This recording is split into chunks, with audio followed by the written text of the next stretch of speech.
upon us here assembled, and grant that we treat and consider all matters that shall come under our deliberation in so just and faithful manner as promote your honor and glory, and to advance the peace, prosperity, and welfare of our country and of those whose interests you have committed to our charge. Amen. Amen. Welcome to these proceedings, honorable members. Members of the public, members of the press. In the public gallery, we have members from the County Assembly of Kakamega who have come to attend these proceedings, and we have agreed to them to do so. You're welcome. You may take your seats.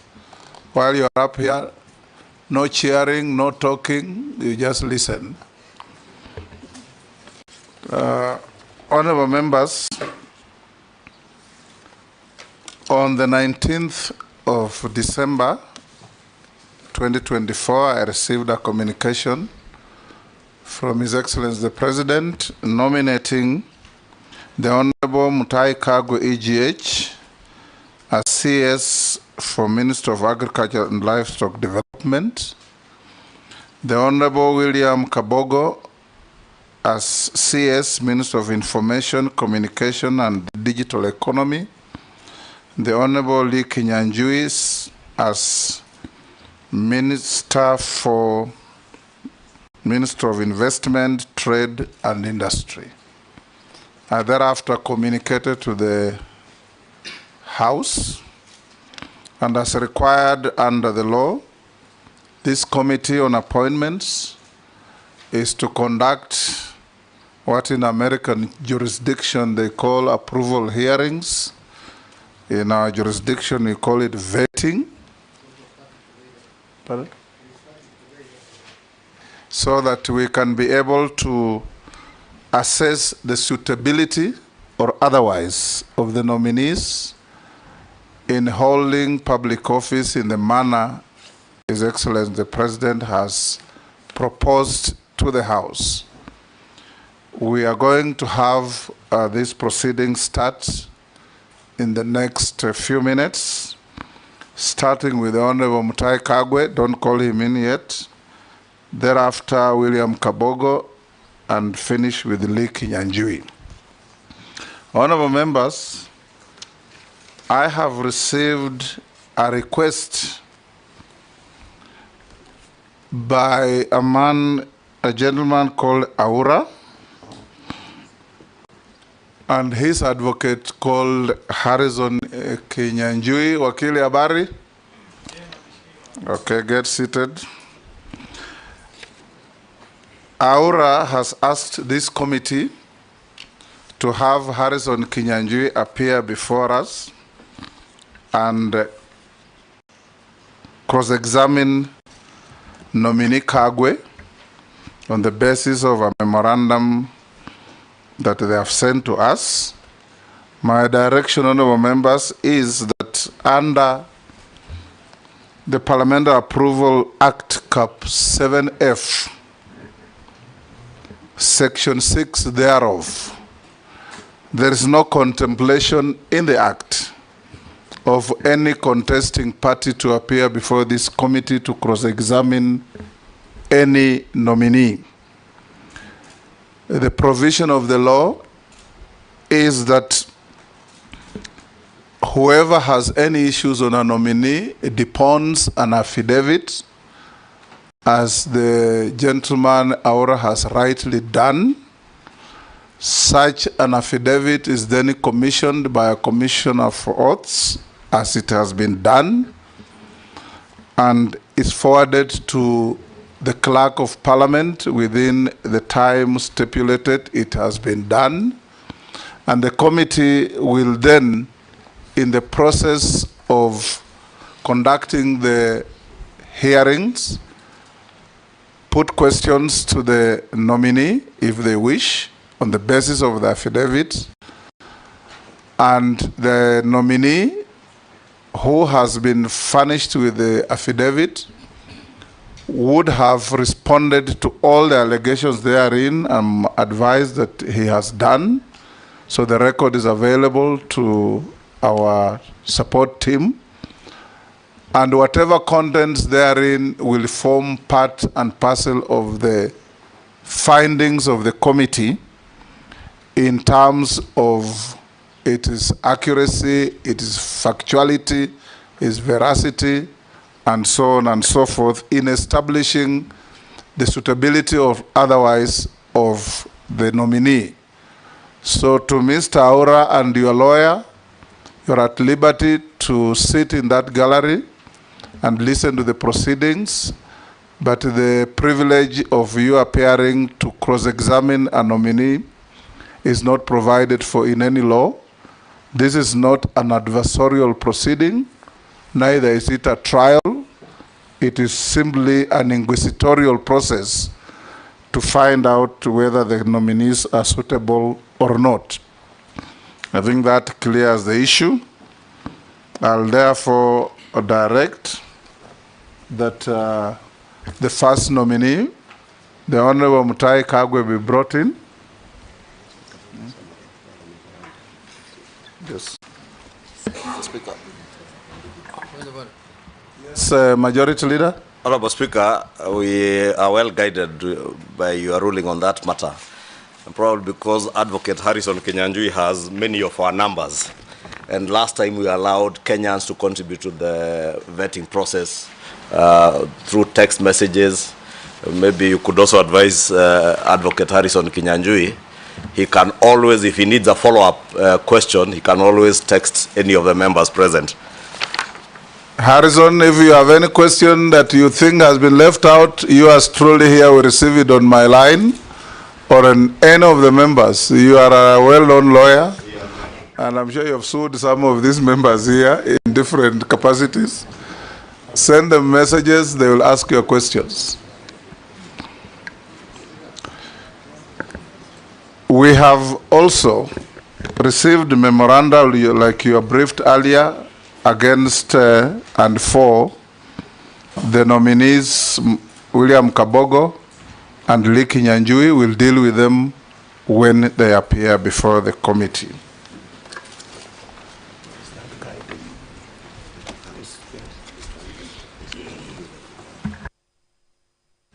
And as we start, I also want to thank Kenyans who have shown interest in this process and sent memoranda. Particularly Mr. Aura, who has sent us 118 paragraphed affidavit on the nominee sitting before the committee now.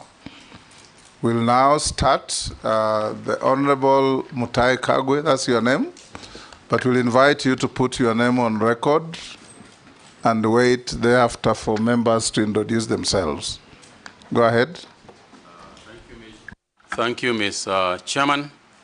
My name is indeed Mutahi Kagwe. Thank you. I'm the Speaker of the National Assembly and the Chairman of this committee. I'll invite all members to introduce themselves, starting with my deputy.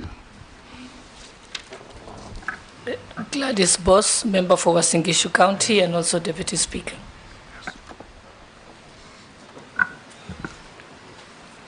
Go ahead with Majority Leader. Kimani Ishongwa, Member of Parliament, Kikuyu, Leader of Majority. Junet Mohammed, Member of Parliament, Sona East, Leader of the Minority Party. David Kosing, MP Poko South. Nelson Koech, Member of Parliament, Belgut constituency. Gikaria David, Nakuru Town East constituency. Naisula Lesuda, MP Samburu West. Robert Mbui, MP Kadhiani, Deputy Leader of the Minority. Owen Baya, MP Kilifi North, Deputy Leader of the Majority Party. George Gitonga Murugara, Member of Parliament, Tharaka constituency. Ferdinand Kevin Wanyonyi, Member of Parliament, Kwanza, Trans Nzoia County, member of this committee. Abdul Rahim Daud, MP for Nordimenti, Meru County. Mase Mary, MP Teso South, Busia County. Abdi Shuria, MP Balambala, Garissa County. Honorable Mishi Mboko MP Likoni, a member of this committee. Rehab Mukami, County MP Nyeri, member of this committee. Didoraso, MP Saku, Marsabit County. Stephen Mule, MP Matungulu, Machakos County. Honorable Speaker, my name is Samuel Njoroge, Clerk to the National Assembly. We have a strong secretariat today, Honorable Speaker, supporting the committee. Nominee, all the ladies and gentlemen on the back row are our backup staff, senior officers of Parliament. We also have members of the Fourth Estate present. In the words of Edmund Burke, the most powerful estate in any establishment. We'll now invite you to take an oath. If you are Christian, you take the Bible. If you are Muslim, take the Quran, Holy Quran. If you are Hindu, there is a holy book for Hindus. If you are none of the above, you can affirm. I am a Christian, Mr. Chairman. Take the Bible in your right hand and read the oath as recited there. I, Mutahi Kagwe, do swear that the evidence I shall give before this committee on the matters under its consideration shall be the truth, the whole truth, nothing but the truth. So help me God. Point of order. Yes. If I'm not wrong, the nominee is meant to lift his Bible as gives yes. the oath. Yes. Very well. You lift it with your right hand. Go ahead. I, Mutahi Kagwe, do swear that the evidence I shall give before this committee on the matters under its consideration shall be the truth, the whole truth, nothing but the truth. So help me God. Thank you. Sit down and sign to the oath.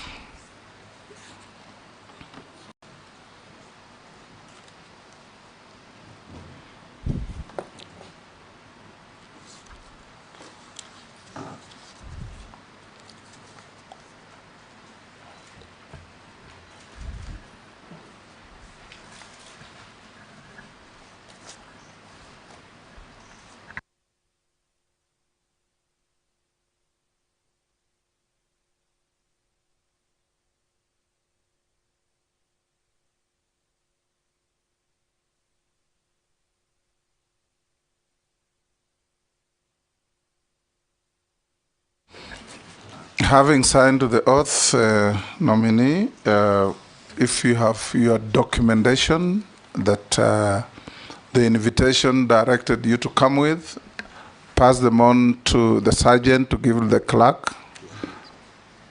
You have already done so? Excellent. Honorable members, I want to disclose that the nominee was my year mate at the University of Nairobi. The nominee and I served in the cabinet of our late President Mwai Kibaki. That, however, will not in any way impair or affect my capacity to question him on his suitability for the job for which he has been nominated. Thank you. Now, Honorable Mutahi Kagwe, in less than 5 minutes, tell this committee who you are, your background, your education, and why you think you are suitable to hold office for which you have been nominated. Thank you very much, Mr. Chairman, and thank you, members of the nominating committee. First and foremost, before I start, Mr. Chairman, let me just say that I want to say thank you. First, I would like to say thank you to God indeed, because that is why He is why we are here today. Secondly, I wish to take this opportunity to thank His Excellency, the President, for this appointment or nomination, which I hope will be approved by this committee. Thirdly, Mr. Chairman, I very briefly will say that, as I said, my name is Mutahi Kagwe. I was born in Nyeri County. And Mr. Chairman, if you allow, as I go along, I will give the reasons. I will tie up the reasons why I think I'm suitable for this job with my background. I went to primary school in a rural school in Nyeri, and I think that is where I started the journey to this discussion here today. Most of you will remember that in primary schools, or some of you will remember that in primary schools, we used to have what was called the 4K Club. The 4K Club is where we started our farming. Some of us went there. And Mr. Chairman, if you remember, the 4K clubs introduced us to agriculture. And that's why I picked my talent of planting trees and so on. Mr. Chairman, in my primary school, what we did, I lived a rural primary school life where we did a lot of work in coffee. I have carried coffee on my backside to take it to the factories. First in Ishamara, if anybody knows the place, in Nyeri. We have spent our school holidays in coffee factories where we were drying the coffee beans and so on and so forth. You know what 4K meant? Kuungana, kufanya, kuungana,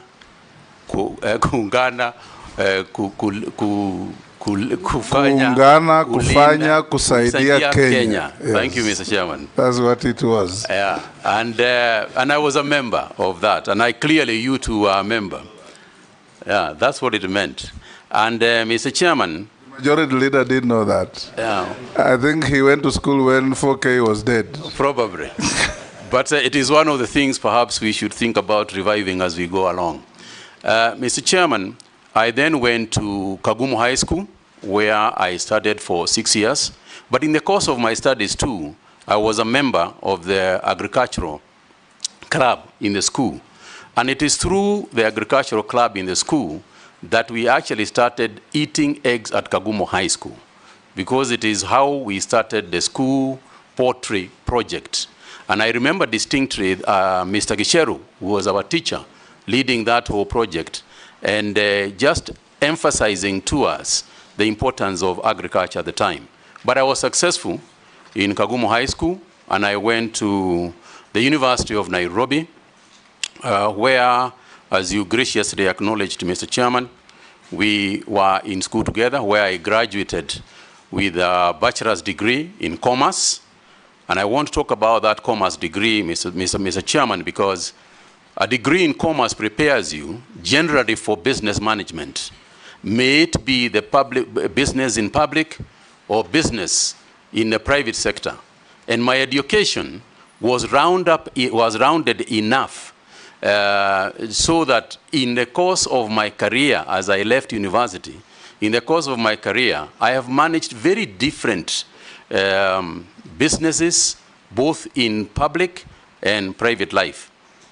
I also went on, Mr. Chairman, to do a master's degree at USIU, again in business administration, a master's in business administration, emphasizing my studies more in management information systems as well as finance.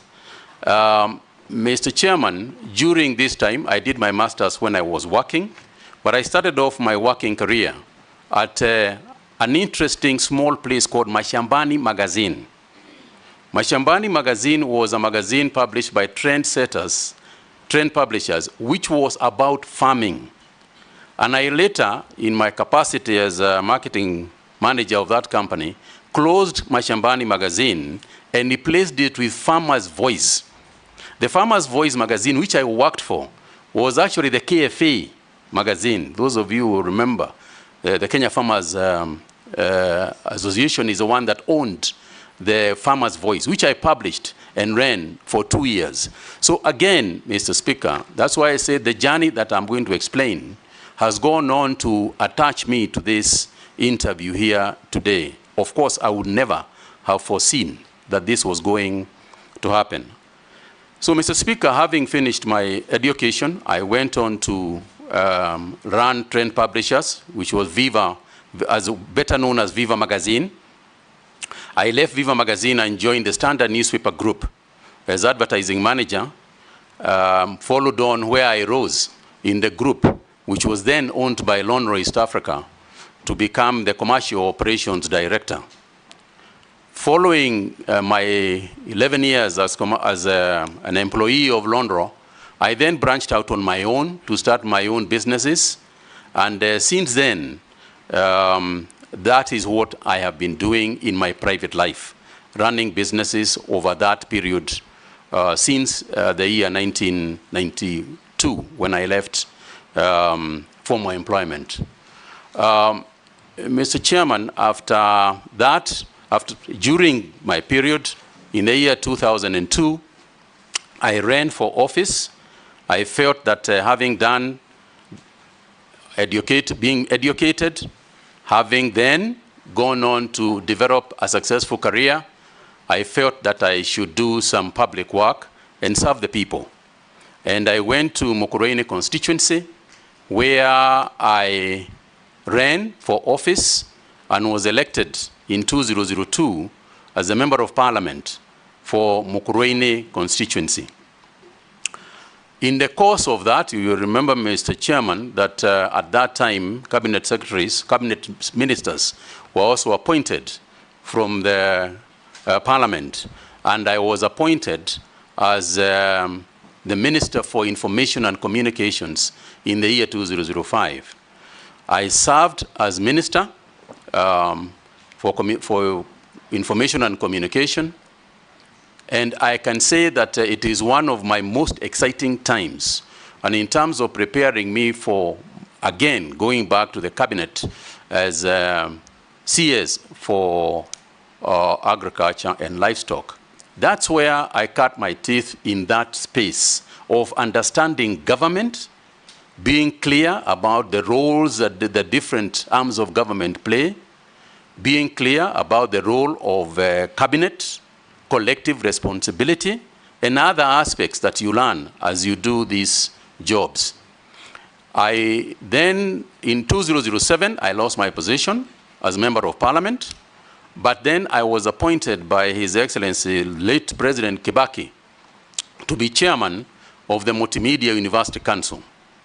I was the first chairman of that university and laid the foundation of what is now perhaps a uniquely placed university in terms of the technology space and communication space.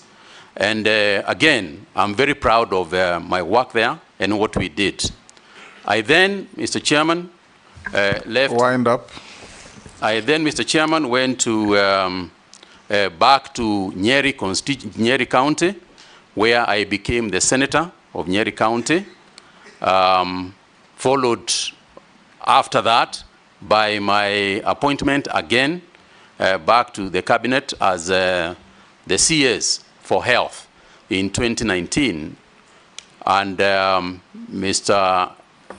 Chairman, all that experience that I have had, both my education, my experience in school, my experience in private sector, my experience as cabinet secretary and the Minister for Information, Cabinet Secretary for Health, have all, in my opinion, ably prepared me for this particular position.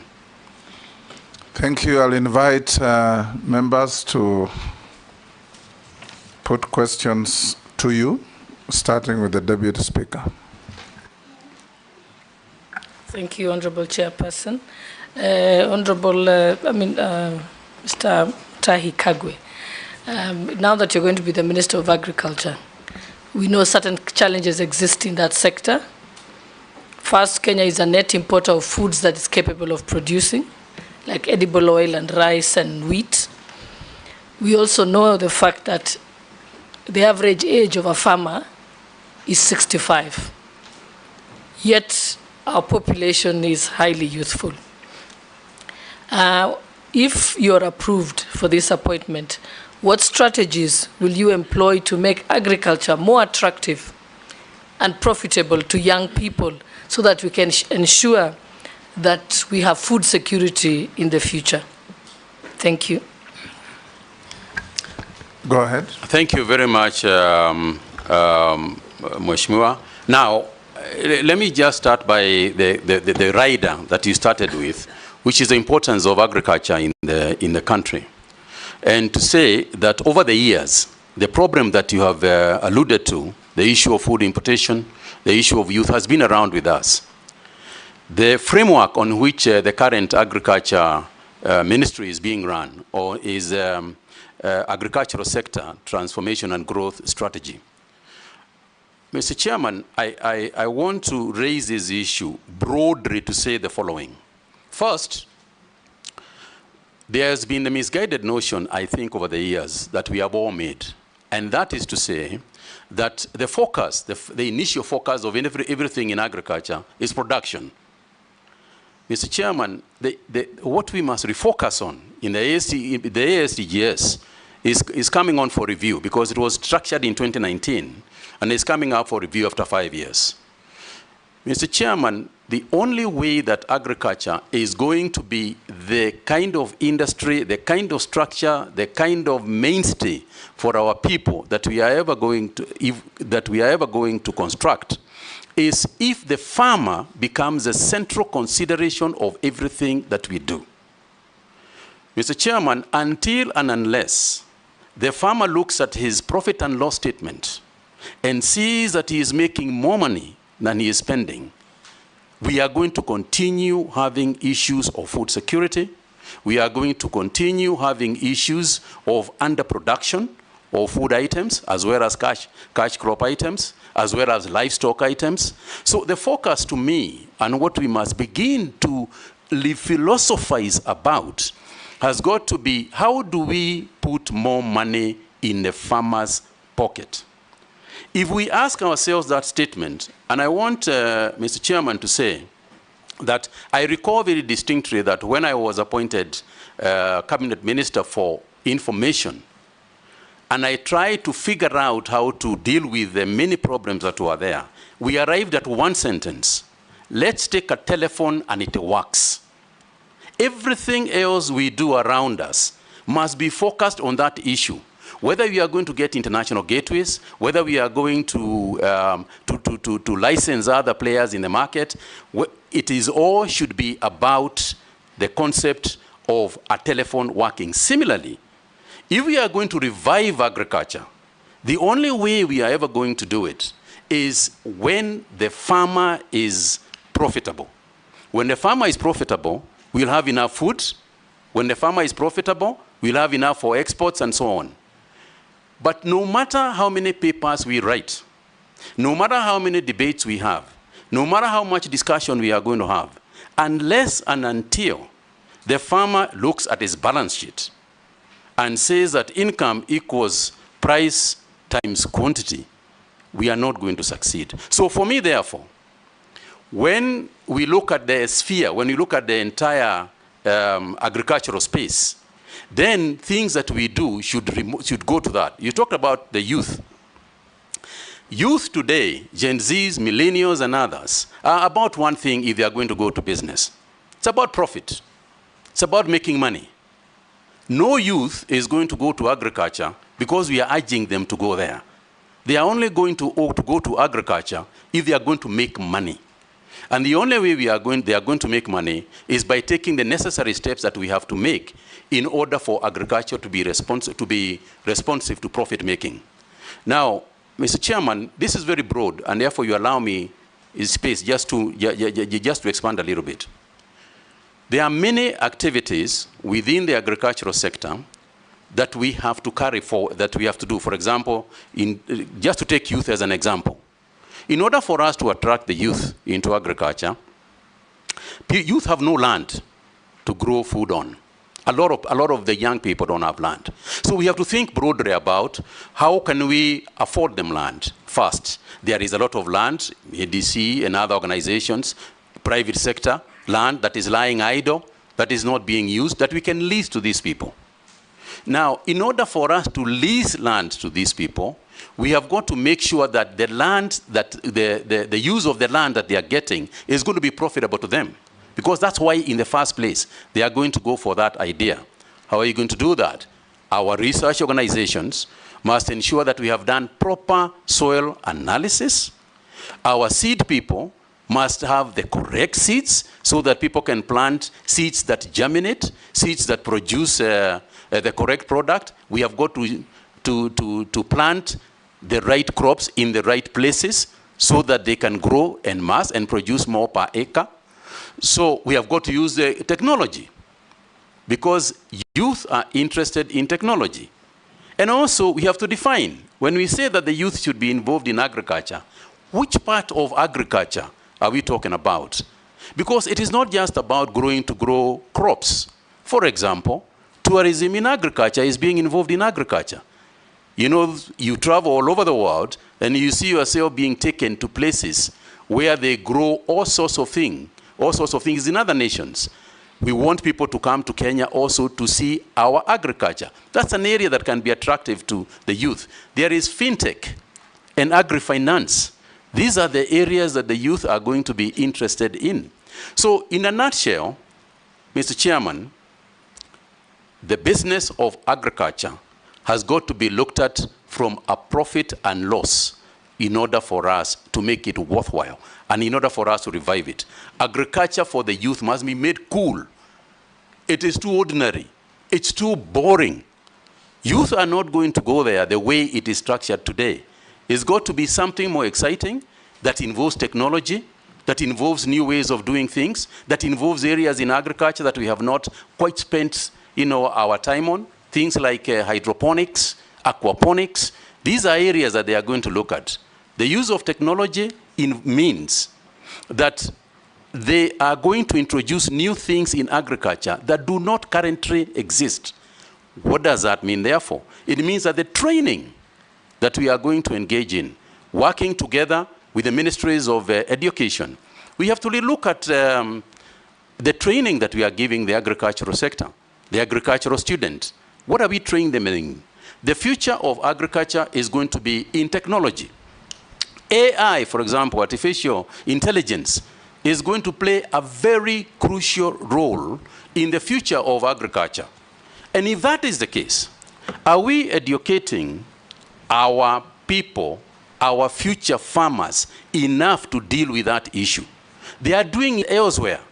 If you go across the world, they will be doing that. So the question is whether we are preparing ours to compete with the best in the world. Thank you. Majority Leader, I will encourage you, nominee, to exercise some brevity in answering questions. You have 2 hours engagement with us. I'm trying, Mr. Chairman. It's just the breadth of the question. Yes, Majority Leader. Thank you, Honorable Speaker. Honorable Speaker, maybe I'll start the CS nominee from his response to Mr. Ura's affidavit in respect to your suitability for appointment based on your professional academic qualifications. And he responded by saying that the fundamental criteria for appointment to such a position is based on one's ability to provide effective leadership and service to the public. And in that regard, you say you have the requisite qualifications to serve as Cabinet Secretary for Agriculture, despite not having any training in agriculture. And probably you also didn't have any training in health when you served as Health Minister. But CS, in my view, you did well in terms of communicating, especially around the COVID time. You were on TV, in fact, people christened you the COVID CS. I would want to hear what exactly you intend to do, because again, in my view, we have had a communication problem, and more so in the State Department for Livestock and also the State Department for Agriculture. You remember last year the issues that we had with subsidized fertilizer procurement and the communication that came around that issue. Towards the end of the year, we also had a similar problem. I had to withdraw a bill that came to Parliament from the State Department of Livestock, the Livestock Bill, largely on account of the disinformation that was being propelled in both mainstream and social media. And this bill is anchored on policies that are espoused by the government through the ministry. I would want to hear what you intend to do now as Cabinet Secretary. One, to provide that effective leadership within the ministry, to communicate effectively to the public what is contained in the bills that you will bring to Parliament, because Parliament tends, and in this case, my office of the Leader of Majority, we tend to take the flak from everybody, believing that all legislation that comes from government is authored by parliamentarians and the office of the Leader of Majority. So I want to hear first what you intend to do to ensure that there is effective leadership in terms of communication. And as I said, in my view, you have done well in your previous postings, whether it was in ICT or in health. To CS, I've also noted from your CV and the documents that have been submitted, as Cabinet Secretary in the past, you have served for 2 years in all the ministries you have served. Is it coincidence or fate? Because you are CS Health for 2 years, you are CS ICT again for 2 years. Are you going to be CS Livestock Agriculture for 2 years since you are being appointed in 2025? I don't know whether it's fate or by design. Lastly, you have spoken at length on the nexus between farming and the profit and loss for the farmer and what you would want to see in the ministry. We have also heard from government, especially from the president, that we have now as a country fixed our production side. I would want to hear, and again, based on your training as a student of commerce, what exactly do you intend to do to ensure that there is a proper nexus between the productivity that we are saying we have increased, whether it's sugar, whether it's maize, whether it's rice. How do you link that to markets? And bearing in mind that coffee, the coffee you are speaking about drying in your younger years, most of the marketing is done in the Ministry of Agriculture. It's in our State Department, in cooperatives, I think. Whether it is milk, again, you produce, the marketing is with someone else. Coffee you produce, tea you produce, marketing is done by someone else. How are you going to create that nexus to ensure that also the country benefits from your experience as a marketer and as a student of commerce to make farming profitable, not just for future farmers, but even for our current farmers, many of who probably are not as tech savvy as the younger generation. And I would really want, I was looking to hear when you spoke about the P&L, how you intend to get that nexus between the good productivity that we now have to making profits for farmers to make it profitable, because that's the only way you'll be able to sustain.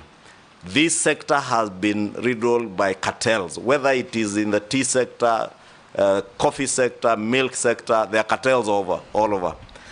And we have seen in the past people come into this office, very good-looking people like yourself, with very good intentions, but they get swallowed by the cartels.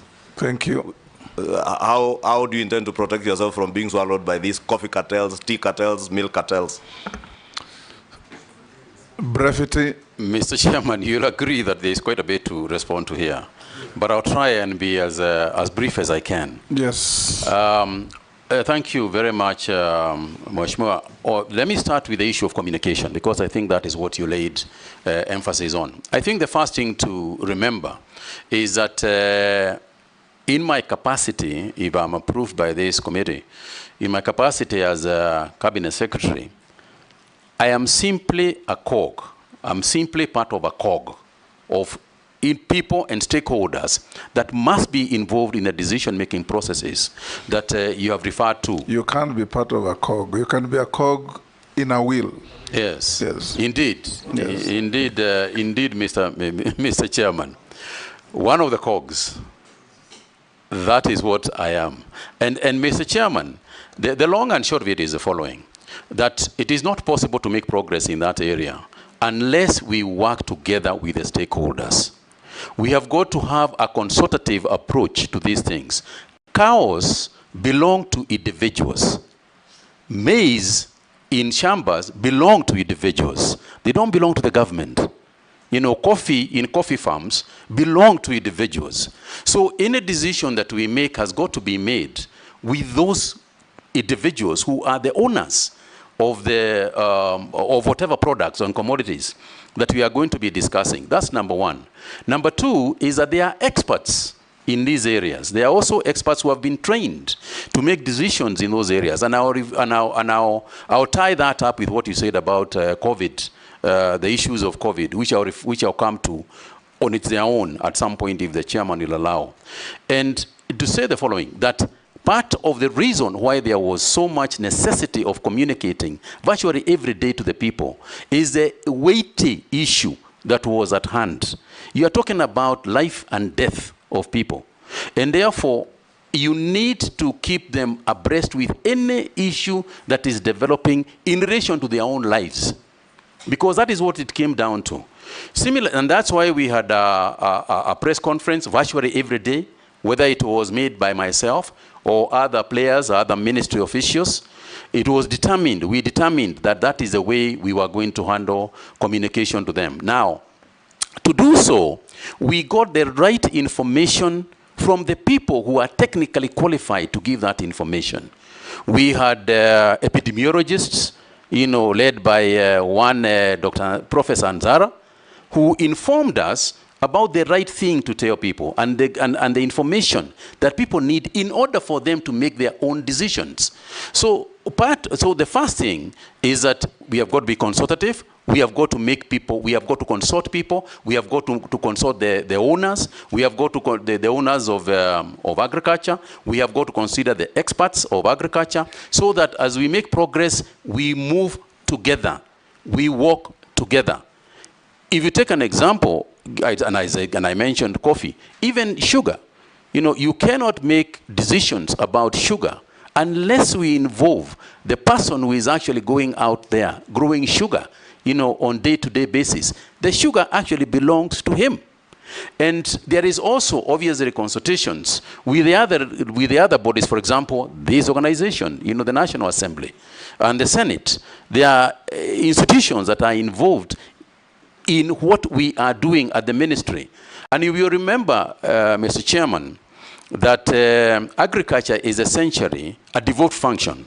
In Schedule 4 of the Constitution, there are the areas that are supposed to be handled by the county governments, and it divides it into areas that are also supposed to be handled by the national government. So we have to involve the stakeholders who are going to be largely, and to a large extent, the county governments.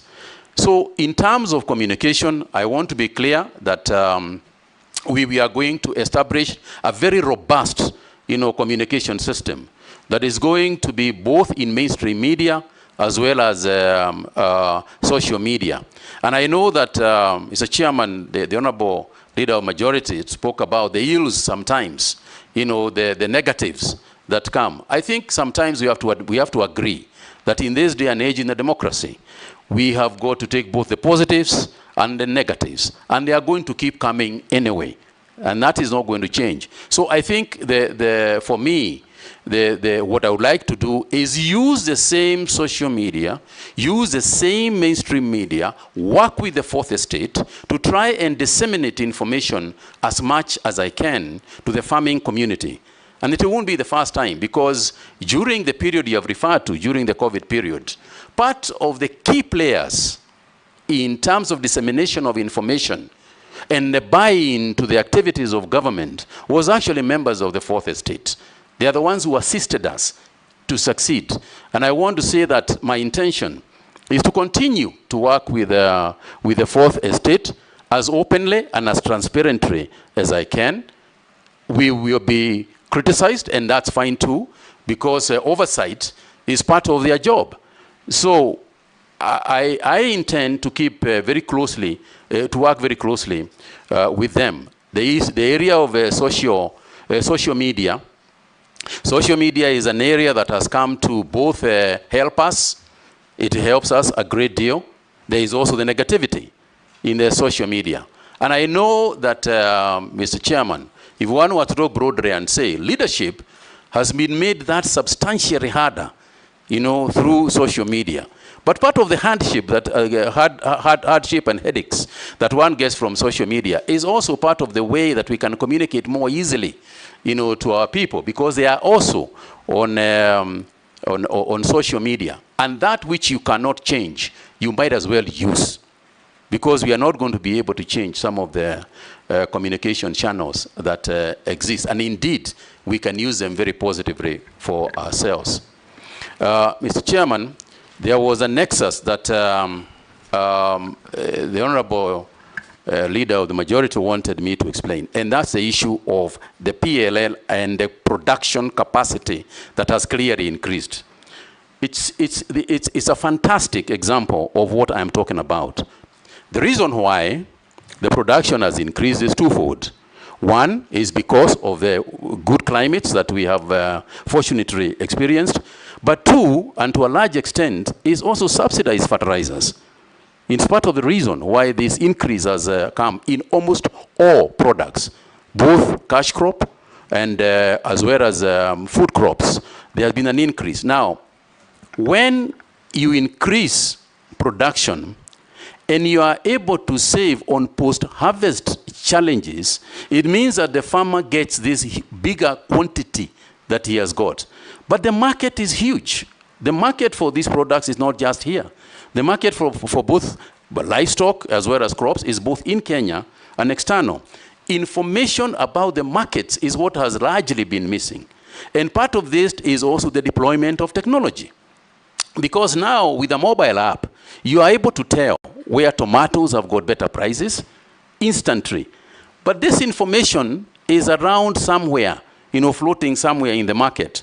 It's our responsibility as ministry to make sure that that information is available. You also alluded to the issue of the fact that the marketing aspect of most of those cash crops, the boards and everything, is in the Ministry of Cooperatives. That's fine too, because we work in a collective area. We have collective responsibility. Every ministry in government will automatically have to relate with another ministry in government. And it is not just the Ministry of Cooperatives that we have got to work with. We have got to work with the Ministry of Energy, for example. Right now we are waiting for the Ministry of Energy to connect to Kenani, to the Kenani leather park that the ministry is establishing. We are waiting for the Ministry of Water, to also connect water. So we will have to work collectively. We have to work together. Again, coming back to the example that you gave, if you look at the management of COVID-19, it was a whole government approach, whereas the central ministry was the Ministry of Health. The activities that were happening, keeping law and order, the Ministry of Health does not have any askaris. That is Interior that was assisting us in keeping order. The Ministry of Health does not have, is not in charge of matatus and so on. Yet, we are to contain even containment measures, included the transport sector. So we have to work with the CS for transport. Education is not part of health, but it was a huge, huge part of the activities on the Ministry of Health during the COVID period. That too simply illustrates that you need to work collectively with other ministries, and that forms part of collective responsibility. Yes. Junet. Thank you, Chair. I'll be very brief. Chair, I wanted to ask which chair? Chairman, Mr. Speaker, Mr. Speaker, Chairman. Chairman, I want to ask the nominee. I gave the latitude to your colleague. Now, muulize swali moja moja. Yeah. Go ahead. One is a general question. Chairman, I want to remind the nominee, or to inform him that in the last 2.5 years, he will be the third minister for agriculture. There was one who came at the beginning, second one came, we vetted him, you are the third one we are vetting. If you are approved by this house, to become the minister for agriculture. And the last one we vetted, I asked him a question. I told him, do you know what you're getting into? He told me, yes, I know. I want to ask you also, do you know what you're getting into that ministry? You need to tell me more what you think of that. The second issue is the people or the ministry concentrates so much on agriculture and normally forgets about livestock. And in many countries in the world, their GDP growth is even contributed much higher by livestock than agriculture. What do you think you will do in the livestock sector so that the GDP, the livestock sector can contribute to the GDP of the country? And what is your position on the vaccine that's being proposed to give to livestock in this country? What do you think it is? Or how will you implement it? Or what are your views on that thing? Point of order. Yes. I think if you allowed 3 questions, because many of the questions, you will easily answer them with, many responses. Yes, that's what I was going to do. Okay. Posing. Thank you, Chairman, Speaker. To the nominee, Honorable Mutahi Kagwe. Following what Honorable Junet said, many people think that the Ministry of Agriculture is crops, forgetting the bigger, which is livestock. My question will be, what will you do, particularly the pastoralist people, who keep a lot of animals, but during let's say, drought or something like that, they lose all of them. What would you think, or what will you do, or what will you tell them to listen, that even before drought, for example, that you can buy all of these animals and then give them money to wait until drought goes, then you bring number 2. You are going to be Minister of Agriculture. Where is agriculture? There's no agriculture in national level. In my view, if you look at also first schedule of the Constitution, agriculture is devolved. So when you are minister for who or for what at national level? Are you going to be marketing officer of agriculture, or what is it? And yet agriculture is at level. My proposal will be, or what I want to hear from you, what nexus or structure, legal structures or implementable structures that will be between you yourself and the counties. Because without counties government, without country people, agriculture will just be almost, at national level, it will be a talk show if you don't bring in counties in terms of implementation. Thank you, Chairman. Nelson? Thank you very much. Many commentators, Honorable Mutahi, believe that you did actually handle the COVID-19 quite brilliantly. But however, there are questions and or misappropriation, massive theft at that time, particularly in Kemsa. There are cases that have been handled by this House, particularly by the Parliamentary Accounts Committee, and I just want to draw your attention to a few of them. Number 1 is a question on expenditure of 2 billion on budgeted items in breach of regulation in 2015. Rather, Regulation 2015 requiring public officers to act in the government's interest to be aware on essentials of vote control process. There's also single sourcing of COVID masks supplied contrary to Section 69(2) of the Public Procurement and Asset Disposal Act. I will not highlight all of them, but most importantly also was the acquisition, nominee on vaccines. It is believed that you failed to account on the procurement of 1.6 billion worth of vaccines, and it is still a subject of investigation by this House. What do you have to say about all that was said at that time, that there was a lot of misappropriation in Kemsa? Number 2, I come from an area which predominantly grows tea, and I want to hear, and I will like to read so that I don't misadventure, that tea prices in Mombasa auction were on a downward trend in 2022, forcing the government to establish a minimum reserve price of USD 2.6 for the teas from the east of the rift and the USD 2.4 for teas from the west of the rift. This initiative was aimed at stabilizing the market and addressing the declining tea prices at the Mombasa auction. However, the current pricing structure has resulted in several millions of teas being unsold, thus resulting in stagnating warehouses and facilities.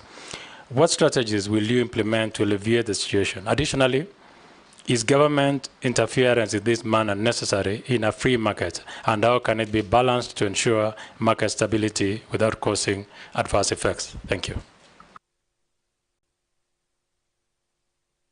Thank you, Chair.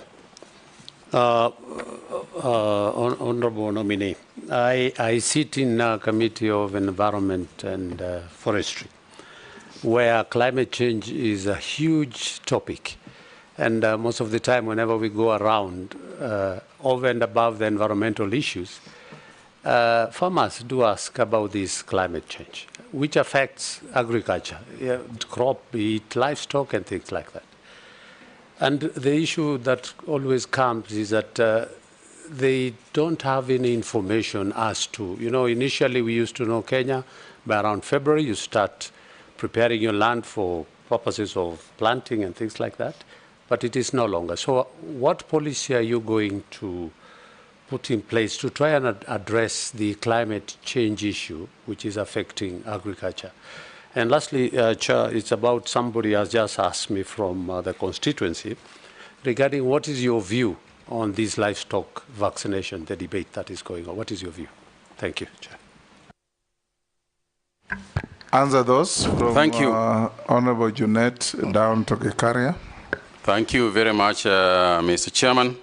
Let me start by answering the Honorable Junet's question, which relates also to one that had been asked by the majority leader about the 2 to 3 years, which because they are kind of the same, because I'm the third minister. First of all, of course, is to say that I've been happy to serve, no matter how the period, you're happy to serve, because the idea is to make a difference. And sometimes it is not how the length of time that you do a job in, it is what you put into the time that you have got that you can make a difference in. I have no idea why 2 years into government, I was invited by the 3 previous, including the current president, because obviously they are appointing authorities. But I want to answer your question, and perhaps relate it also to Honorable Koeshi's question. You asked me whether I know what I'm getting myself into. And from the questions that you have heard from Honorable Koesh, yes, I can relate to your question and what you are asking regarding the prices and so on. Mr. Chairman, you will remember that one day in 2020, I stood outside Afia House, and it is on record even in the media.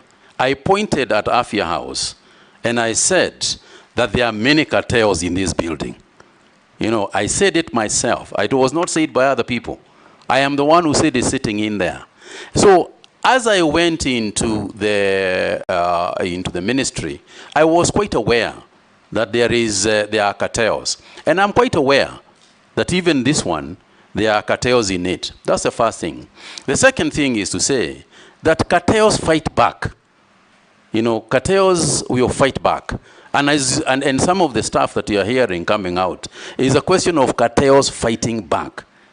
Not only would I expect them to fight me back once you start fighting them, in fact, I'm ready for the battle, because I know the battle is going to come. And the cartels will definitely fight back. But I want to say that irrespective of the war that is clearly going to be there are sufficient people in Kenya. There are enough people in the ministry, there are enough people in this parliament, there are enough people in Kenyans out there who are going to be extremely supportive in that fight.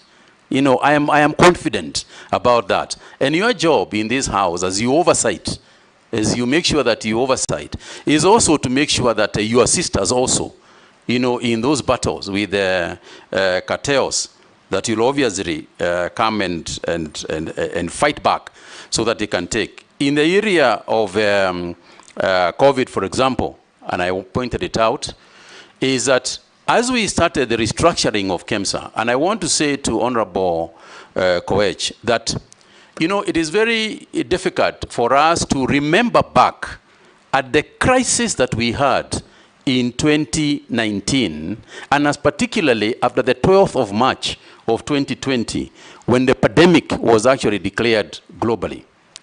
Mr. Chairman, we were faced by a severe situation. What we are calling, what today sells for nothing, which is a mask for your face, was so rare that people were willing in the streets of Nairobi to pay 3,000, 5,000 shillings for a mask, which is now free in most places than you can take. So when people say, and part of the big question regarding that period and part of the COVID billionaire issues and so on that we have had to do with the prices of issues, the prices of goods, the prices of commodities and health, and what was necessary to contain this disease in our country.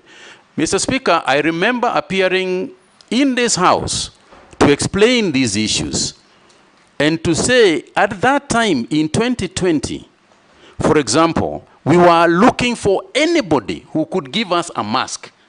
And yes, I am the first person to admit that it wasn't an opportune time, that indeed there was abuse of process in KEMSA and other procuring agencies at that time, and not just in the Ministry of Health, but widely. But I think the major concern, the major interest at the time, and I can give you one clear example. For instance, the PPEs. We were looking for protection gear for our doctors and nurses. We didn't have any. A PPE could easily sell for 15,000 shillings, 9,000 shillings, etc. And I can tell you, Honorable Koech, that if they came at 20,000 shillings, we would have bought them.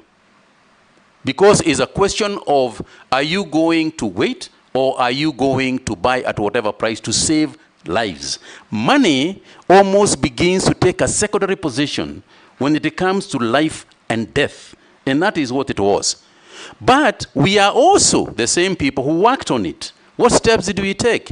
I called all the manufacturers of the materials. I sat outside my office with a bottle of water, testing materials to see whether they could be able to be used for PPEs with the experts in the Ministry of Health. And consequent to that, we were able to use our own people in Shona, in Athi River, in Nakuru. We were able to use our own people to produce the same materials at a quarter of the price. And now today, the same PPEs can be produced in our country at 2,000 shillings or less than 2,000 shillings. So it wasn't an appropriate time. A lot of mistakes were made, and I'll tell you that and confirm that indeed there were mistakes made. But I would also like to say that at the prices that I was saying, and this is what I explained to Parliament, and I challenged this House, at the time that we were buying PPEs at, say, 9,000 shillings, I said I would like somebody to show me any place where the PPE was selling at less than that price. And I remember, Mr. Chairman, going to Aga Khan Hospital, going to Nairobi Hospital. Everybody was desperate and the prices were crazy all over the town. It wasn't that the Ministry of Health was buying those items at a higher price than the rest of the world or the rest of the country.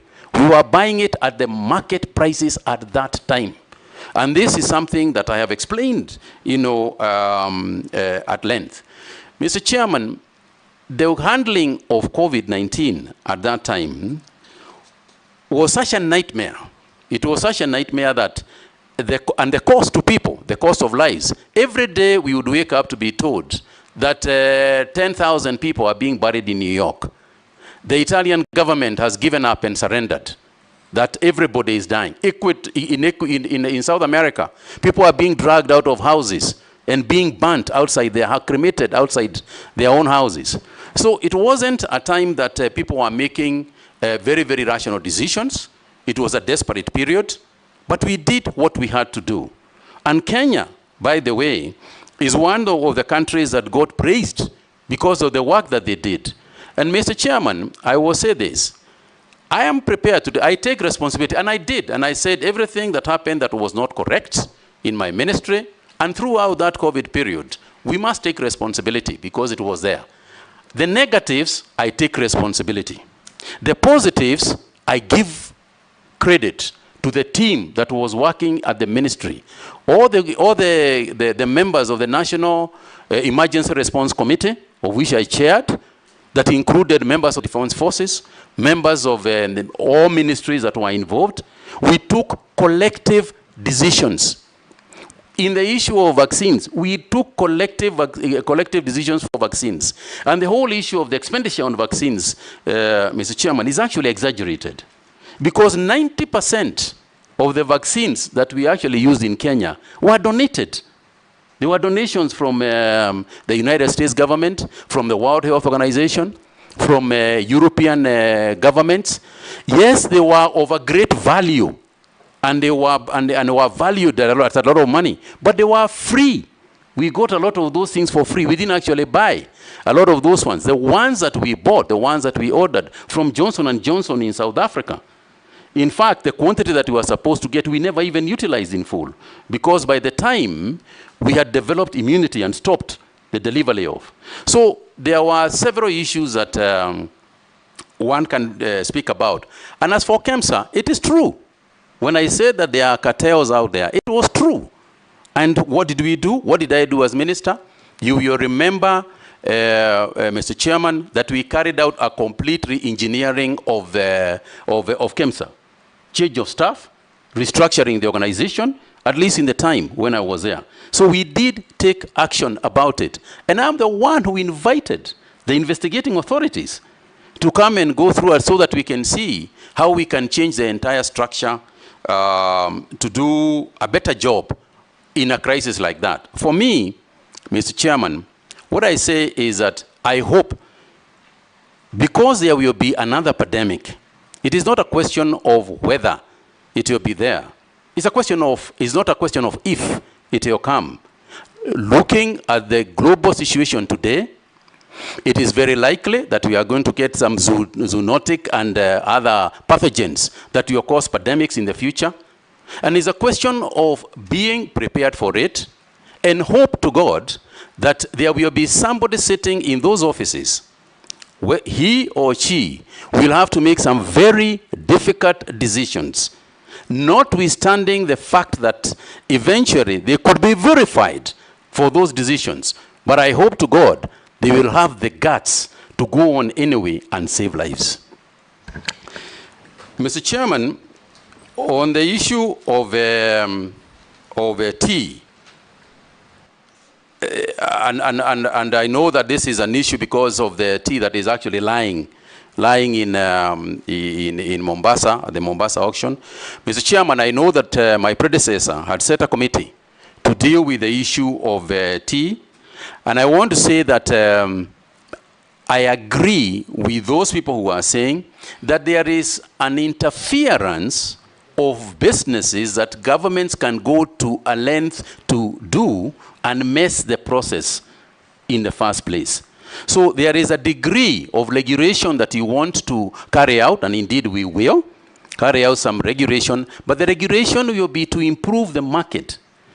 Our job, as you asked about what is the ministry going itself doing, given the fact that it is a Schedule 4 divides it amongst both the county governments and the national government. I think if you look at Schedule 4, you'll see that the breadth of involvement of the national government is quite large. And if you are involved in the policy, if you are involved in research, if you are involved in financing, if you are involved in creating markets for these products, then you will have to work, as you rightly said, in the joint committee of both the county governments and the national government. Again, I would like to confirm that this is not the first time I'm going to do this. During the COVID period or during my days as Cabinet Secretary for Health, that's what we did. We had constant communication. We had several meetings with the CECs for health. And I can tell you, Mr. Chairman, we even managed to bring in to the ministry the CECs for health to be part of the teams in the Ministry of Health at headquarters, so that you can create the linkages between the county governments and the national and the national government. So part of the price stabilization is to make sure that we are opening new markets. You know that our biggest competitors in the tea sector is China and India, and they have got varieties of tea that they produce. But we must also ensure something else, and this is where the regulatory framework comes in. We must make sure that even as we talk about the prices, we talk about the quality of tea that we are producing. we must ensure that we have got a minimum regulated quality of tea that can be called the Kenya tea. Because unless we do that, our tea is famous all over the world because of quality, not because of the quantity. So we must ensure that we preserve and secure the quality of our tea as much as we can, even as we open new markets for it. Mr. Chairman, yeah, sorry. No, touch on overemphasis on crops as opposed to livestock. I was getting there, Mr. Chairman. And then climate change. Yeah. So that we go to other questions. I was getting there, Mr. Chairman. I think the honorable member said that livestock has got the capability and possibility of actually becoming a bigger industry, and that is true. Because if you look at countries like Ethiopia, our neighbors out here, the leather industry in Ethiopia is huge. But again, Mr. Chairman, we must look at the livestock farming in its holistic form. Because when we talk about the animals that are grazing, we have to go back to that farmer. And I said earlier, and I go back to it, we have got to make sure that that farmer is earning his bit. Part of the measures that we must take, especially in the pastoralist community, is education and extension farming, extension livestock experts. They must talk to our livestock grazers and our livestock keepers and the breeders themselves. Because part of the way that we can develop the leather industry is it comes back all the way to the skin that the animal is walking in. Because that is where the quality of the leather first starts. For example, if you have got barbed wire in the compound and a cow grazes along the barbed wire and tears just a little bit on its skin, that leather is already affected. It is as complicated as that. Mr. Speaker, you'll find that the leather that we are producing in terms of quality is second and third grade. So we have got to go back to the farmer and say, as you keep the cow, since you want to make money, make sure that the skin, the hides and skins are taken care of. We must go all the way to the guys who are not just feeding the cows. What feedstuffs are we giving these cows? And you'll find that when we are looking at a basic cow for export, 200 kilos is the average weight of our cows. Out there, they are looking for 350 kilograms cows. So in terms of meat, in terms of hides and skins, it's an area that we need to work on and improve. And we need to work with the pastoralist community. We must sit together and work on those ideas that are there. Because there is nothing very, very new. They know it. Now, when it comes to the leather industry, the formation of the leather park in Machakos is a huge development for us. It's a big thing. And so we must make use of it. This is a time when we can get the Gushis of this world, coming here so that we can make proper leather. The affluent plant, which has already been constructed, is actually the biggest single contribution in terms of the leather industry that we want to develop. And I'll be there, and I'll make sure that the plant is complete, and also the engagement with the pastoralists as well as other livestock farmers, is complete and engaged. Mr. Chairman, I also want to talk about the policy on insurance, because I think it's crucial. We must make sure that our farmers, the pastoralists, have insurance for cattle. Because if they do not have insurance, and I have been there at one time, I remember distinctly, Mr. Chairman, going to Mandela at one time, trying to get the farmers to agree to sell their cows because KMC was buying them, but they were not agreeing to sell. So there is also a cultural aspect that we have to deal with, and agree that it is there. And say to them that, look, when times come for drought, let's sell these cows, so that then we can create a revolving fund, so that at the time when the rains come, we can go back and restock the cattle. And I think it's also important to teach this issue of insurance, because largely there is no communication on it. Yet, there are very many organizations that are involved in this insurance, insurance for livestock. And I think we must push that agenda, and I'll be at the forefront of ensuring that it is there. But more than the insurance is also to make sure that the insurance premiums are affordable. So there is no point of saying there is livestock insurance, but the insurance is too high. People can't afford it. So we have got to go back and ask ourselves, how do we make sure that there is so much livestock, there are so many cows that are being insured, that in terms of the insurance premiums, they can come down.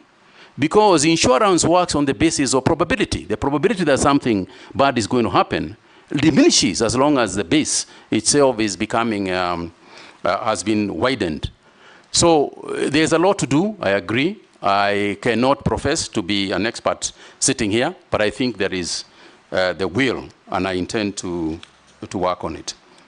Mr. Chairman, you'll allow me to also talk about the environment, because it has also been raised by Honorable Gekaria. The issue of the environment and farming.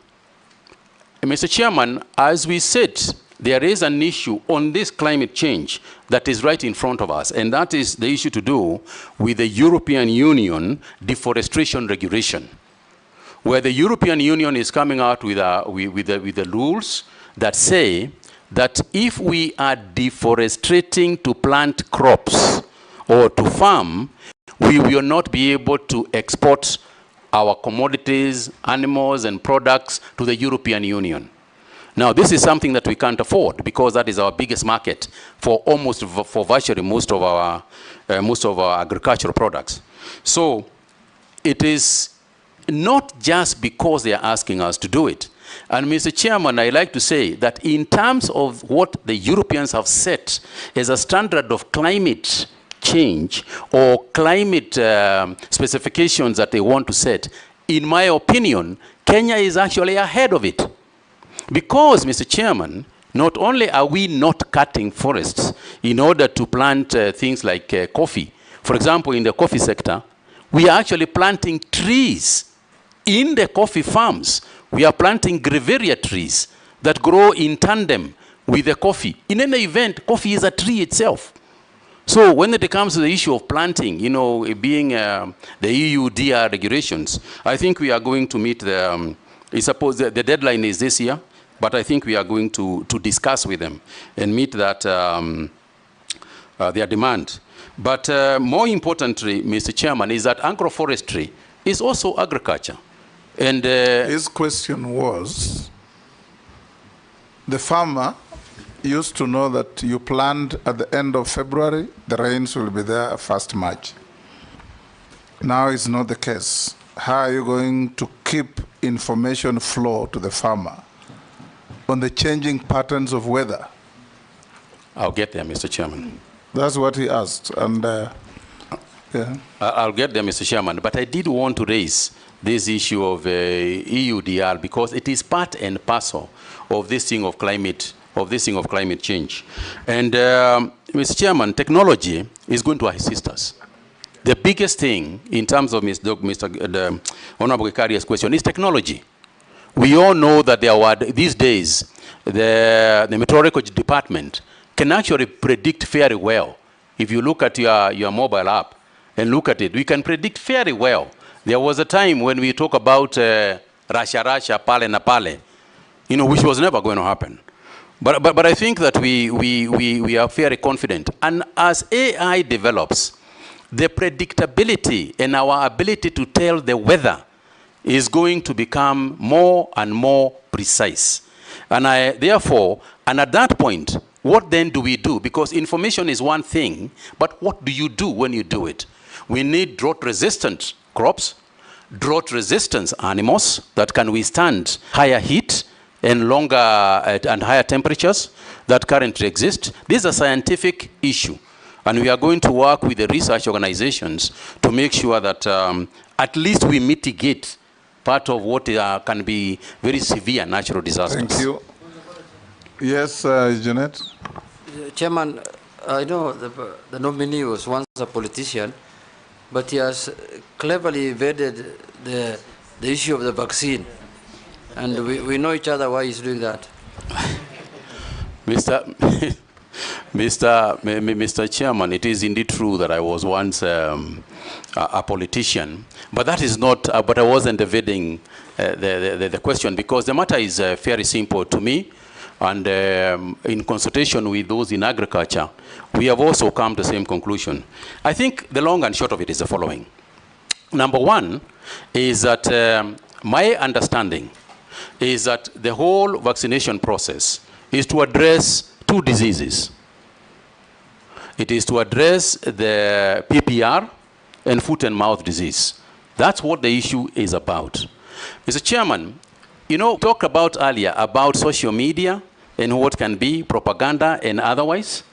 And I think the most important thing is to involve those involved in the industry, including the members of this House, is to involve those involved with the information that we have. And say, this is a vaccine, it is being made by Kevavapi, who are our own people. It is for this and this purpose. We only vaccinate about 10% of our livestock.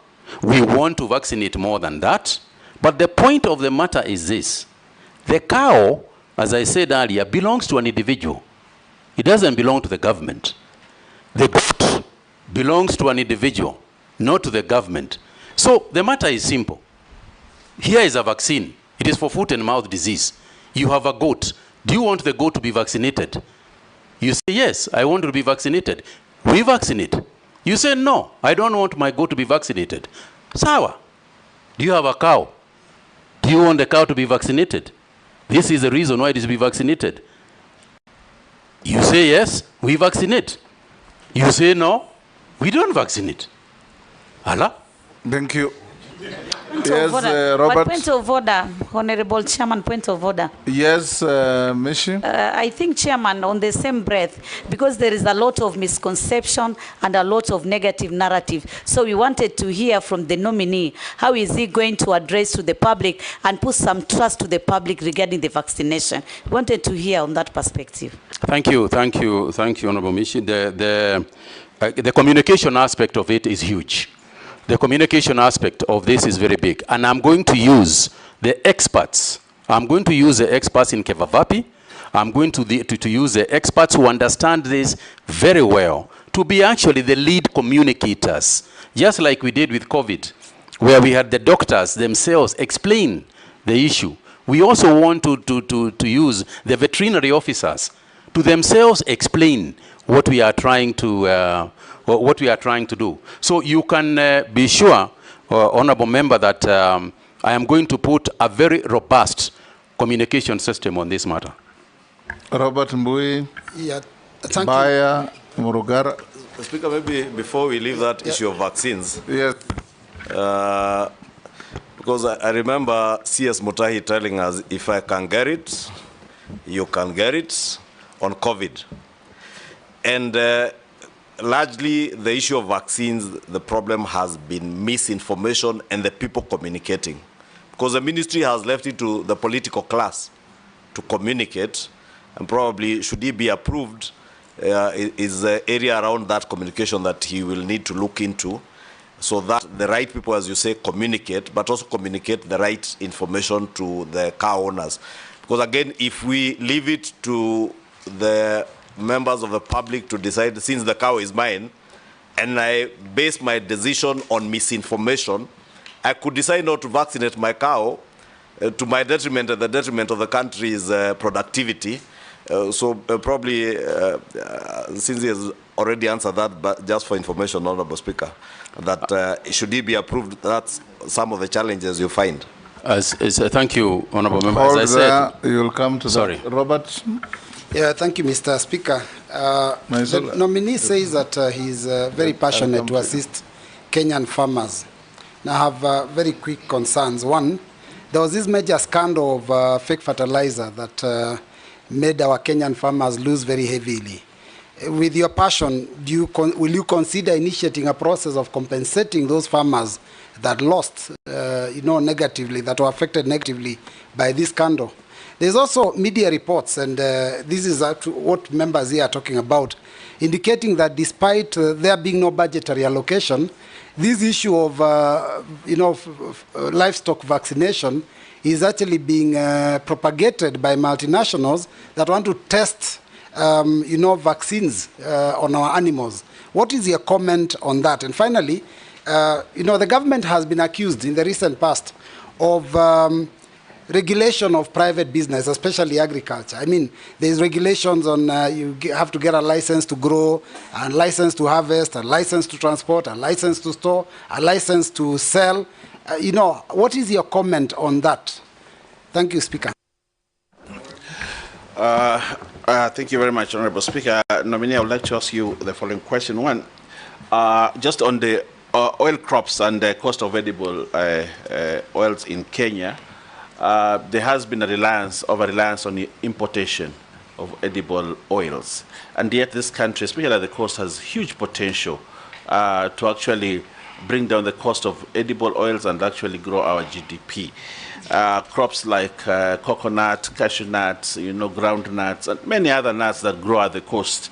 But there has been little investment in this sector, especially there, and farmers there feel that they have lost their land, and production, and there's nothing they get out of the land because government has not invested in these crops.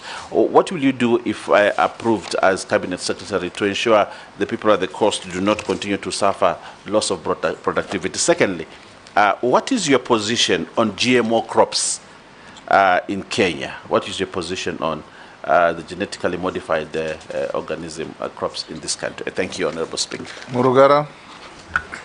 Thank you, Mr. Chairman. My question is on value addition to agricultural produce, and this involves crops and livestock production. The first one is that the reason why farmers are actually finding it difficult to get into agriculture is because they have to sell their crops raw without any value addition, as a result of which they are so cheap that it is expensive to grow them, it is cheap to sell those crops. Number two, also use of prohibited pesticides and chemicals to spray the crops. And when it comes to livestock, to actually vaccinate, as you have just explained, and to treat the diseases that affect our livestock. Some of the chemicals we use, pesticides, are banned in countries where we are supposed to be selling those crops. What are you likely to do so that you are able to cut the niche of the market out there as regards our agricultural crops and our livestock? Ferdinand. Nominee, I come from Tanzania, and I want to be very, very specific. First and foremost, distribution of the fertilizer. Farmers must be attracted to do their job, but the distribution of fertilizers in the country is bad because it's put in one place and the farmers have to travel miles and miles to get whatever they want to go, so that the cost of actual production goes up. And so most of them are actually discouraged. Secondly, and I want to just correct you. You talked about the youths. I think you have to get the youth to get into extension services, because that is very, very important. And for you to get this youth, you must have a program to attract the youth, so that we have these extension services, so that the youth can be able to go there and do some work. And I think it's very important that we get that right. Lastly, if you don't mind, we had fake fertilizers, and the farmers, I don't know whether somebody asked that, but I don't think, yeah, somebody asked that. If we did, then of course, specifically, we have ADC land. And you rightly say the population of this country is going up. And yet ADC farms are lying idle. What are you going to do if you actually make you a minister for agriculture? Be specific on this one. Thank you. Last on that round, Naisula. Thank you, Mr. Speaker. On the issue on livestock farm, I just want to put it to Honorable Mutahi Kagwe that it's one thing to speak very flowery words about leather, about livestock, but when you look even at the budgetary allocation that is given to the State Department on livestock, it is very minimal, and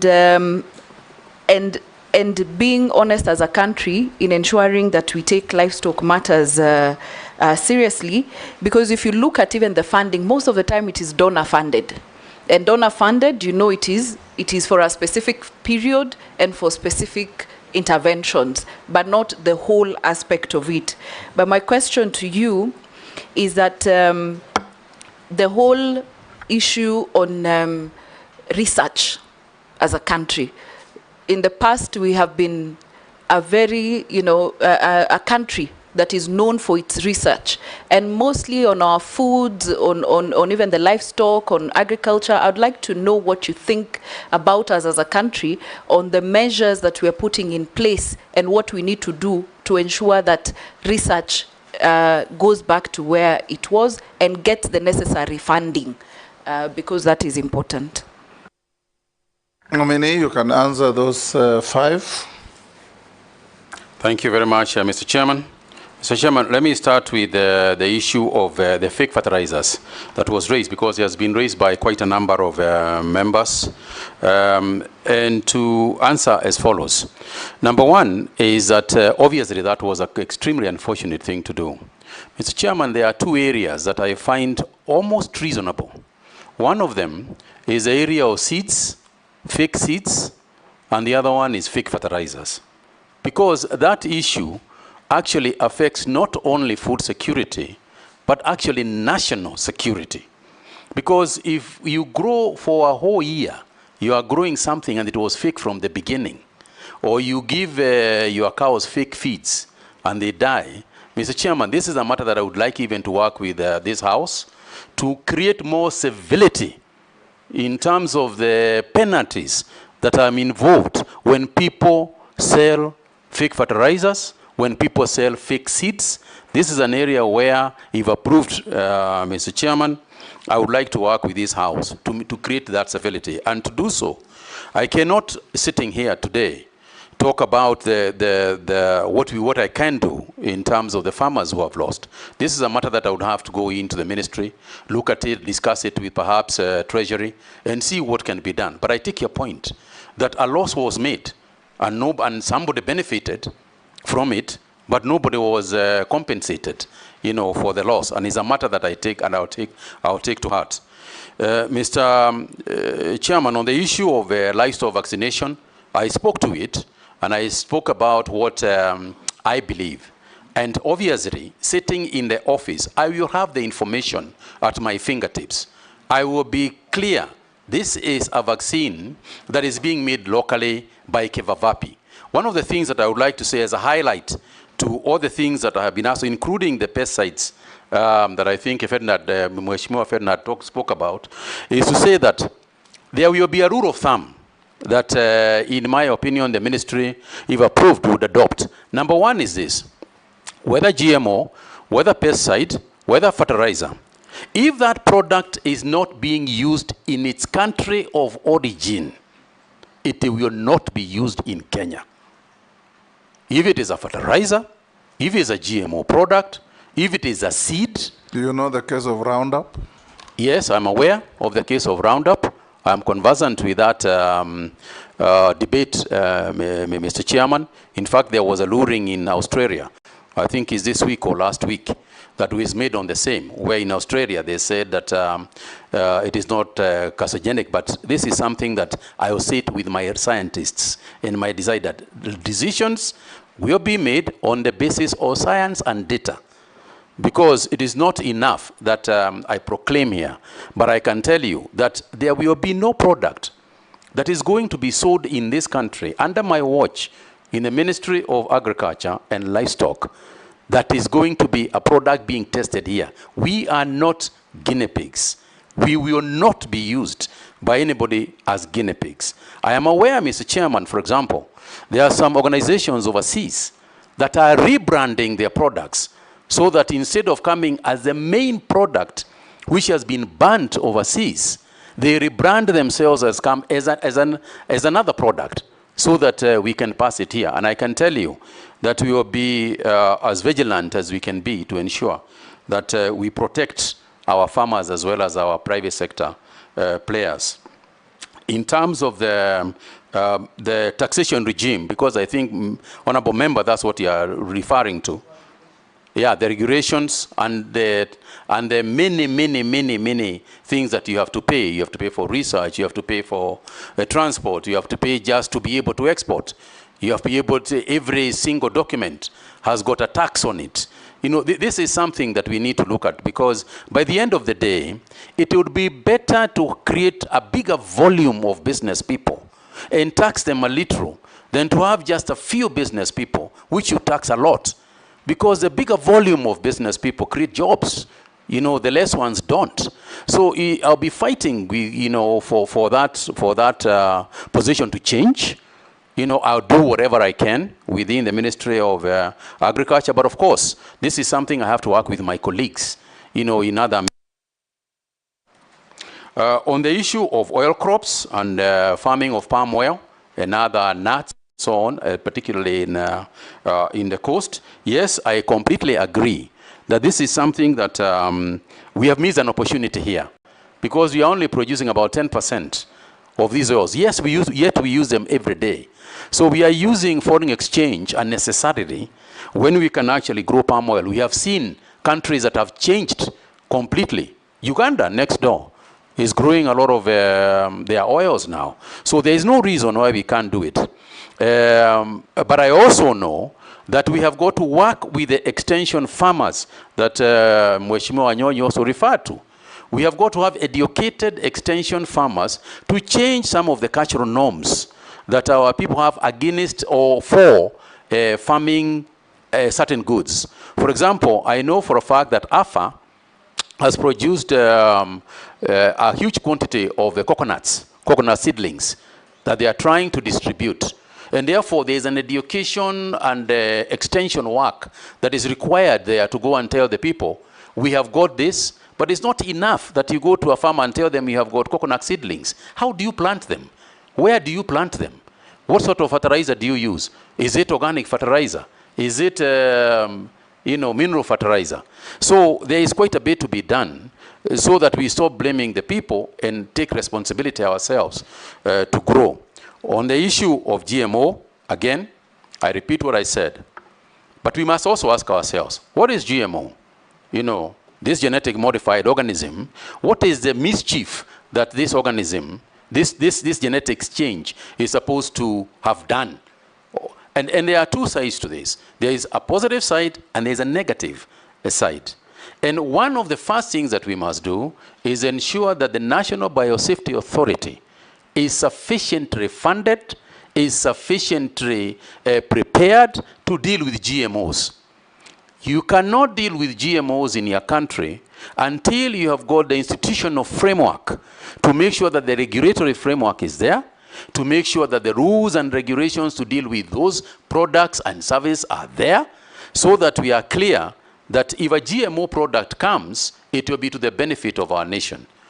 And there are some benefits to some of the products.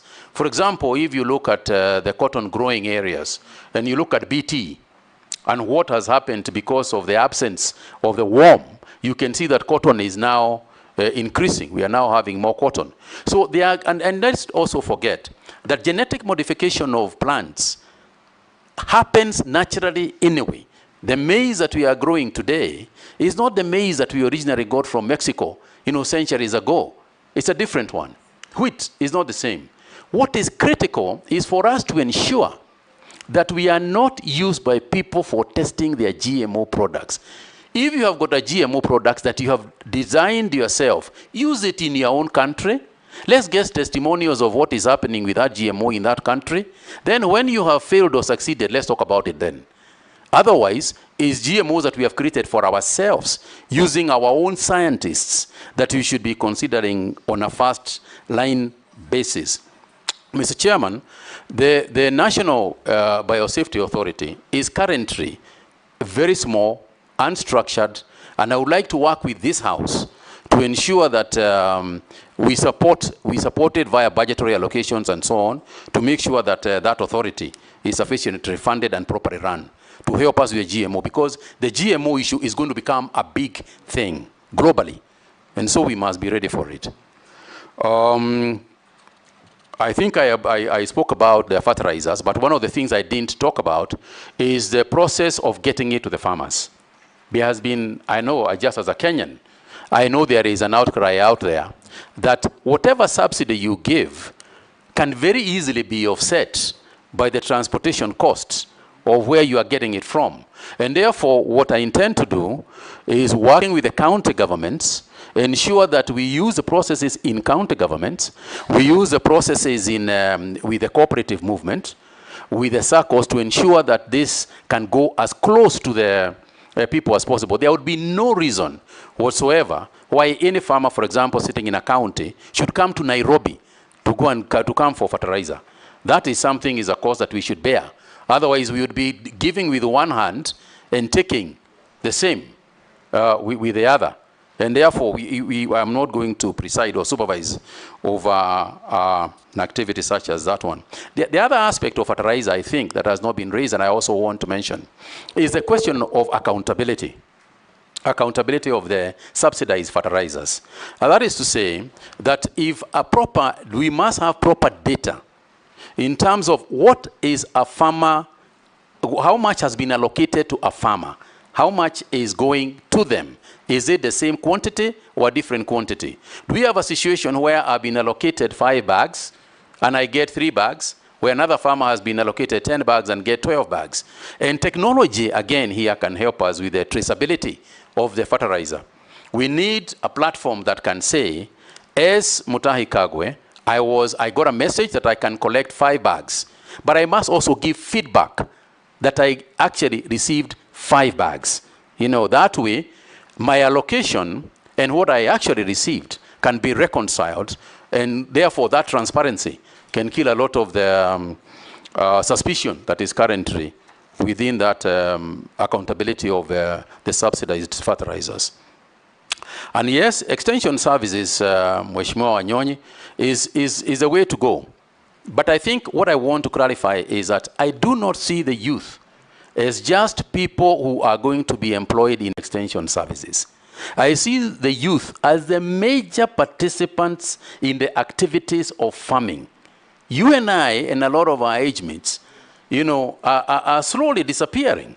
And we need to make sure that our food security is no longer with us. Our food security should be with the young people who are the ones who are getting children and so on. So yes, we are using them as extension people, but we want to mainstream agriculture also to the youth. On the issue of Mheshimiwa Naisula spoke about the budgetary allocations and donor funding for the programs that are going on, particularly in the livestock keeping areas. And I want to say the two things. Number one is that we have got to be the ones driving the donors. We don't want donor-driven projects. Donor-driven projects have got a way of becoming expensive eventually.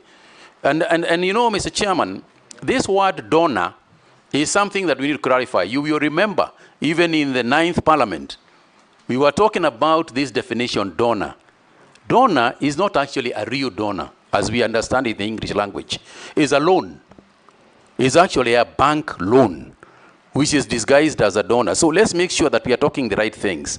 These people who come to do the projects in all the areas in agriculture, this is money that will eventually be paid by Kenyans. So we must not take donor-driven ideas. It is our ideas that we should be discussing with the donors. And in the course of that discussion, we must discuss the question of sustainability. What happens when this program is over?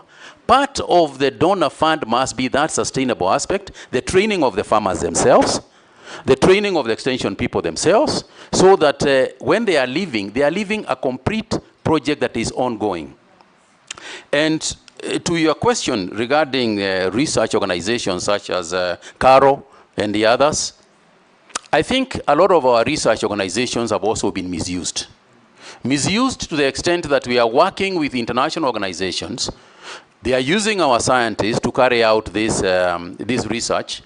And what we find and the discoveries that we make a patent out there by others who then bring the results of the research here for us to buy.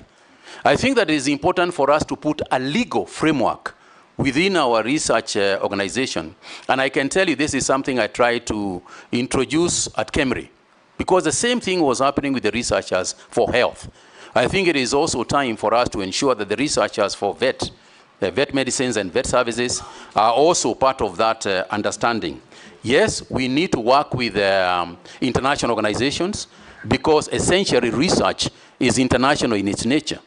But we must make sure that what we get here and our findings here remain ours. That data, when you see an organization coming to say they want to work with you in research, what they are looking for is data. We must make sure that that data belongs to us. And people can buy from us, not us use our nation, use our scientists to then buy from them. Thank you. Yes, Ferdinand, ADC Farms. Yeah, no, I've finished, but I just wanted to request the nominee, in case you're being made Minister for Agriculture, I want you on this extension service so can be able to increase productivity for export and local consumption. Look for budget allocation for training of extension services. Just look for budget for that, because we have talked about it. You are the ones who give money. No, but they have to go. He has to ask for it. Yes, Daud. Thank you, Mr. Speaker. To the nominee, I don't know when you last walked on the streets of Nairobi, but you know when there are goons on the streets who want to pickpocket you or something, I'll say it in Kiswahili, watakwambia, mwizi akiwa amekuiba, atakwambia, angalia ule mwizi ule, na yeye ndio mwizi. So I'm not putting it to you that you are anything like that. But you know, you have just talked about cartels. You were standing outside Afia House and said, the cartels are here. And you did nothing about them. Because you left that and the cartels are still there. Now I'm putting it to you. While you were the Minister for Health, there was a vaccine which was approved, Sputnik. And at that time, there were no vaccines in the country. People were dying. And it was a private firm which was approved by the Medical Association to import the Sputnik vaccine. But your ministry went ahead, while they had already administered those vaccines, some of it, and you cancelled the vaccine should not be administered without thinking the investment which was put in by the investor who brought that, and it was a private investment. So how are we sure that once you go to the Ministry of Agriculture, you will not stop any new investor the way you did while you were at the Health Ministry? Secondly, when you're talking about cartels, I'm just talking about cartels for you, Kagwe. The Mira, His Excellency the President, when campaigning in the Kenya Kwanza, he promised the whole of Meru, Embu, and the Mount Kenya East that this government would take care of the Mira farmer and the markets and all that. Unfortunately, we have not gone too far. But are you aware that the Mira farmers who are going to the airport have to pay a levy, which is levied, which there is no receipt for it, there is no nothing, but they have to pay millions of shillings a day. Not one or two, many millions of levy, which even your AFA, which is under the Ministry of Agriculture, says they are aware about it, but they can do nothing about it. So there is a cartel there as well. I'm giving you the facts. Lastly, you have said about the fake fertilizer. The former Minister for Agriculture, Honorable Mithika Linturi, comes from my county, not from my constituency. He said there was no fake fertilizer. He's on record saying there was no fake fertilizer. If there was fake fertilizer, as you have alluded to, and no people have been taken to court for that fake fertilizer, and nobody has been compensated for that fake fertilizer, is it true there was fake fertilizer or there was no fake fertilizer? And the fertilizer was being distributed by National Cereals and Produce Board, a government agency, not private shops. So what are you going to do about it? Thank you. Marcel?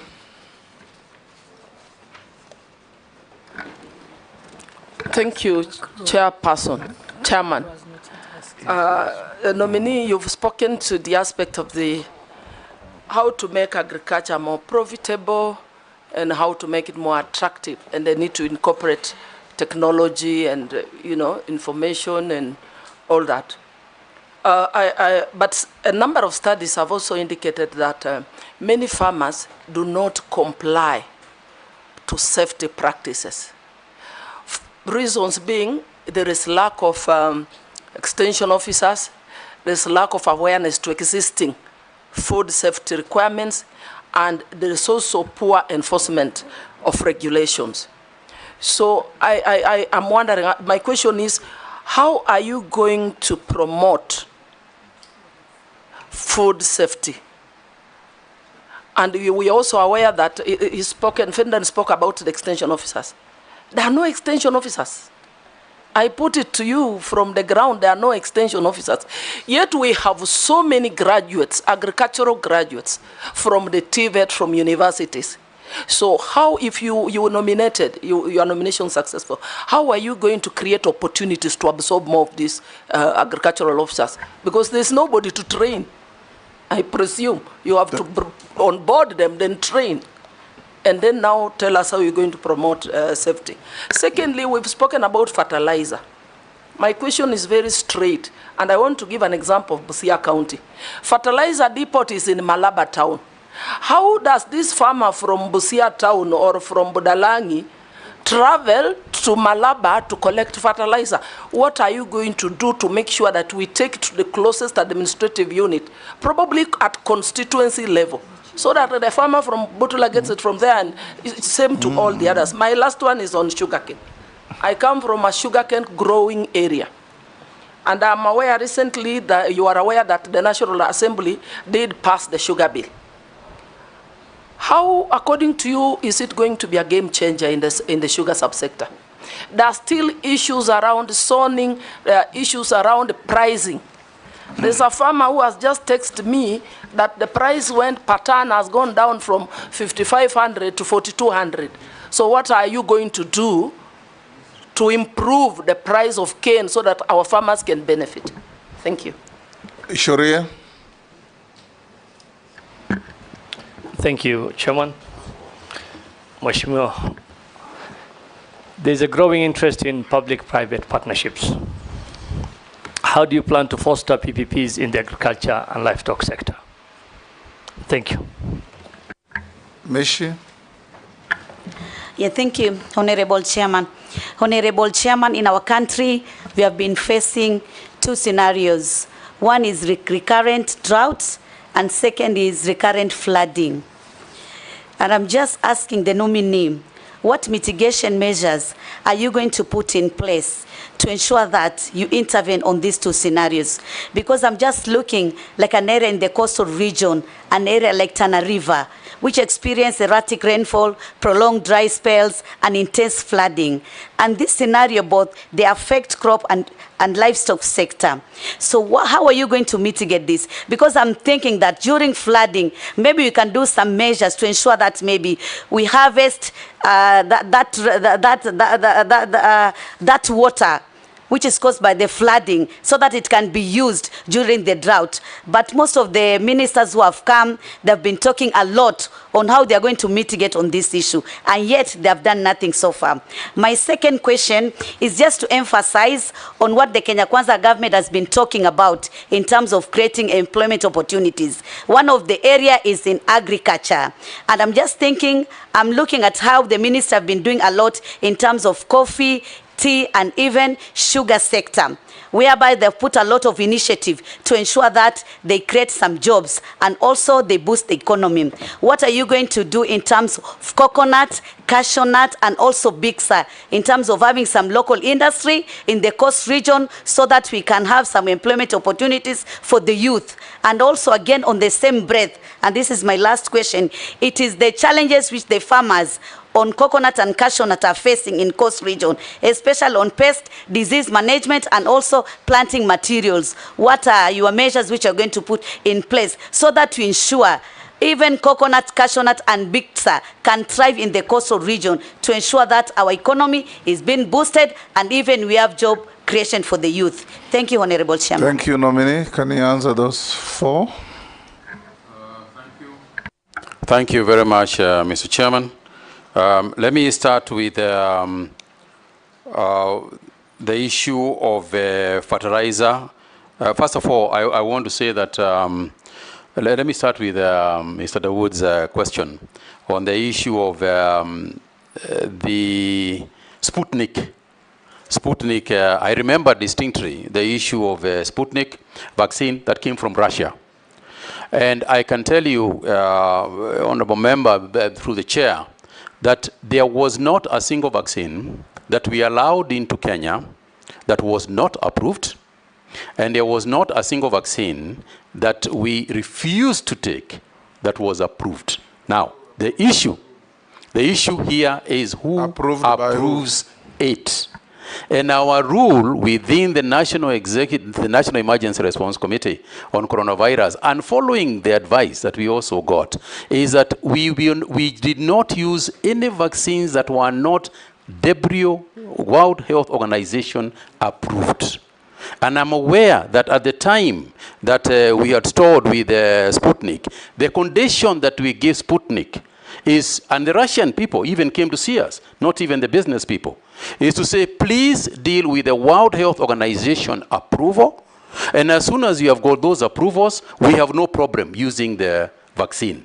Because you can imagine how many, what we'd have to deal with vaccines coming from very, very different parts of the world. The only thing that we could do and guarantee the safety of our people was to use the World Health Organization as a major approval organization for us. And at that time, Point of order, Chair. Yes. Chairman, sorry.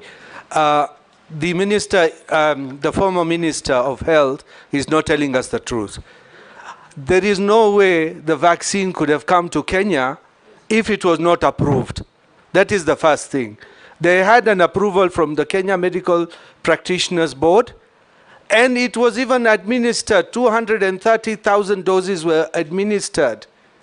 But it was politics which made it to go out. It was a private venture. Yes, they had everything, but the minister is not telling us, the former minister is not telling us the truth. Are you not telling us the truth? Yes, Mr. Chairman. Hold there. Yes, Junet. Chairman, I agree with the Honorable Dawood. The vaccine arrived in Kenya with the approval of the government, and it was administered to many people, including the current president. And what happened when the current president, who was the deputy president, took it, is when that regime stopped it. Let us be honest to each other. Yeah, let's be honest. Mr. Chairman. Did you play politics with the health of Kenyans? Mr. Chairman, I want to repeat that the only approvals that we recognize as the National Executive Committee on Coronavirus was approvals that came from the World Health Organization. If that was the case, just hold there. How did the vaccine get into Kenya and have it administered on Kenyans before you chased it away? Yes. Including our then deputy president getting a jab of that vaccine. Mr. Chairman, all I can say is that whether a vaccine has arrived in the country or not, no matter how it has arrived in the country or not, if it has not been approved by the World Health Organization, we cannot use it, and we did not use it. I think I rest my case. So are you telling us that it had, by the time it arrived and it was administered to 230,000 people, it had not yet received approval from World Health Organization? Absolutely not. And I think, Mr. Speaker, I do not recall the actual figures that it had been administered to. I cannot remember now what figure, but I don't think it was anywhere near, the kind of figure that you had said. Suffice it to say, Mr. Chairman, that the decision that was made at the time by the National Emergency Response Committee and the Ministry of Health was that we will not and we would not in the future use any vaccine that had not been internationally approved by the World Health Organization. And you are the chairman of that committee? And I was the chairman. Yes. And I take responsibility. And we agreed, Mr. Chairman, we agreed, even at that point, as I remember, we agreed that if the vaccine could get World Health Organization approval, we would use it. What Daud has put to you is that you made an irrational decision based on political consideration.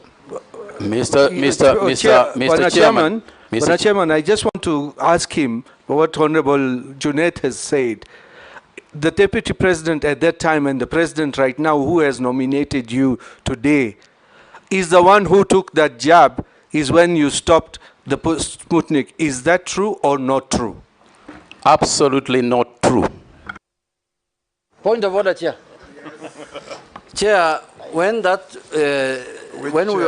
Chairman, when we were taking the vaccines, yes, there were many vaccines. There was AstraZeneca, there was this one and others. Pfizer, Johnson & Johnson. Chairman, we were in the country here. At that time, people were really looking for vaccines to use. Desperately.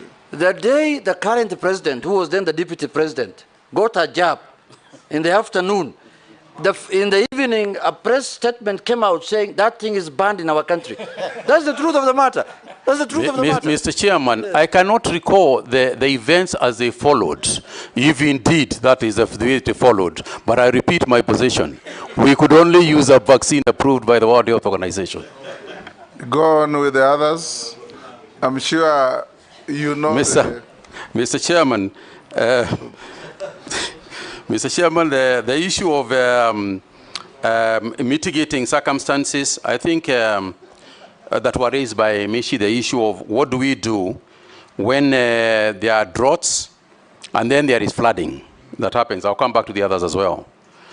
I agree with her that, Honorable Chairman, that the issue of drought mitigation is critical. And it has been there a long time. We all know about Budalangi, and we know other areas in the coast.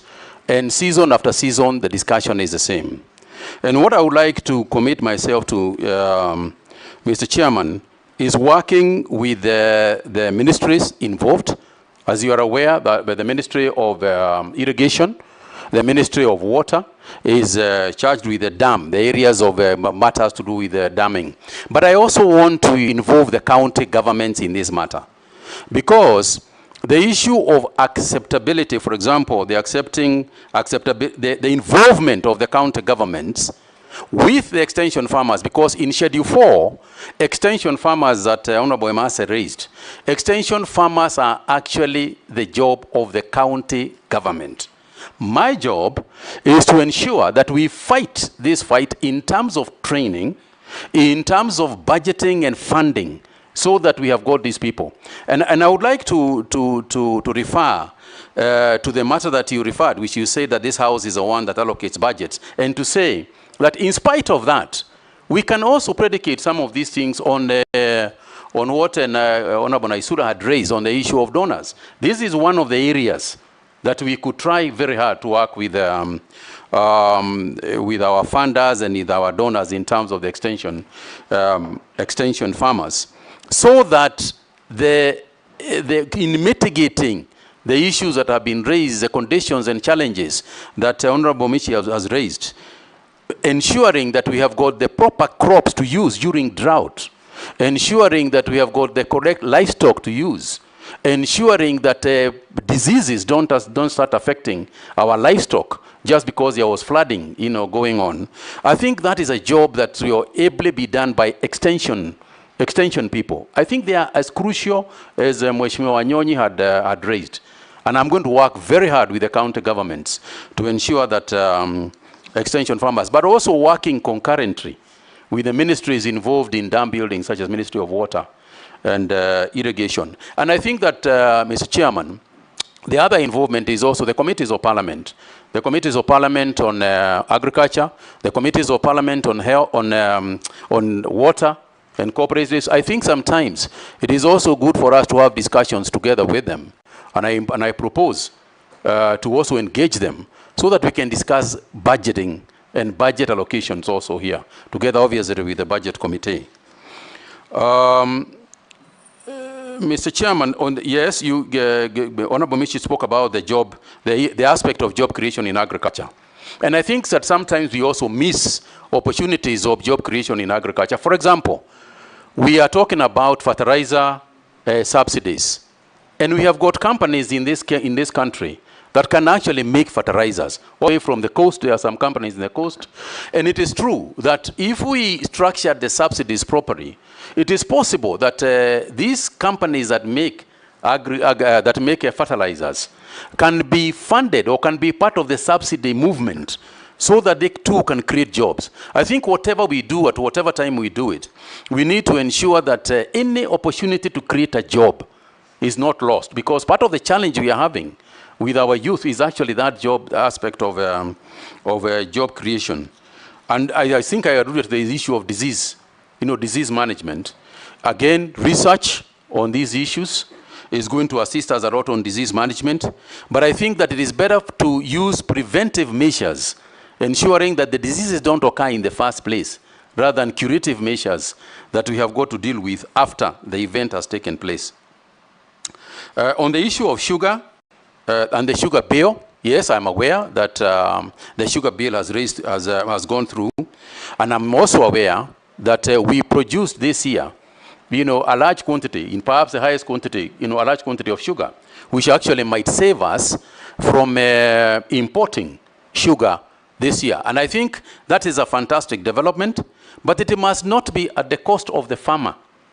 It cannot be at the cost of the farmer, because I think we should understand that the subsidy to the farmer is not a subsidy to the farmer per se. It is only a subsidy to the farmer directly.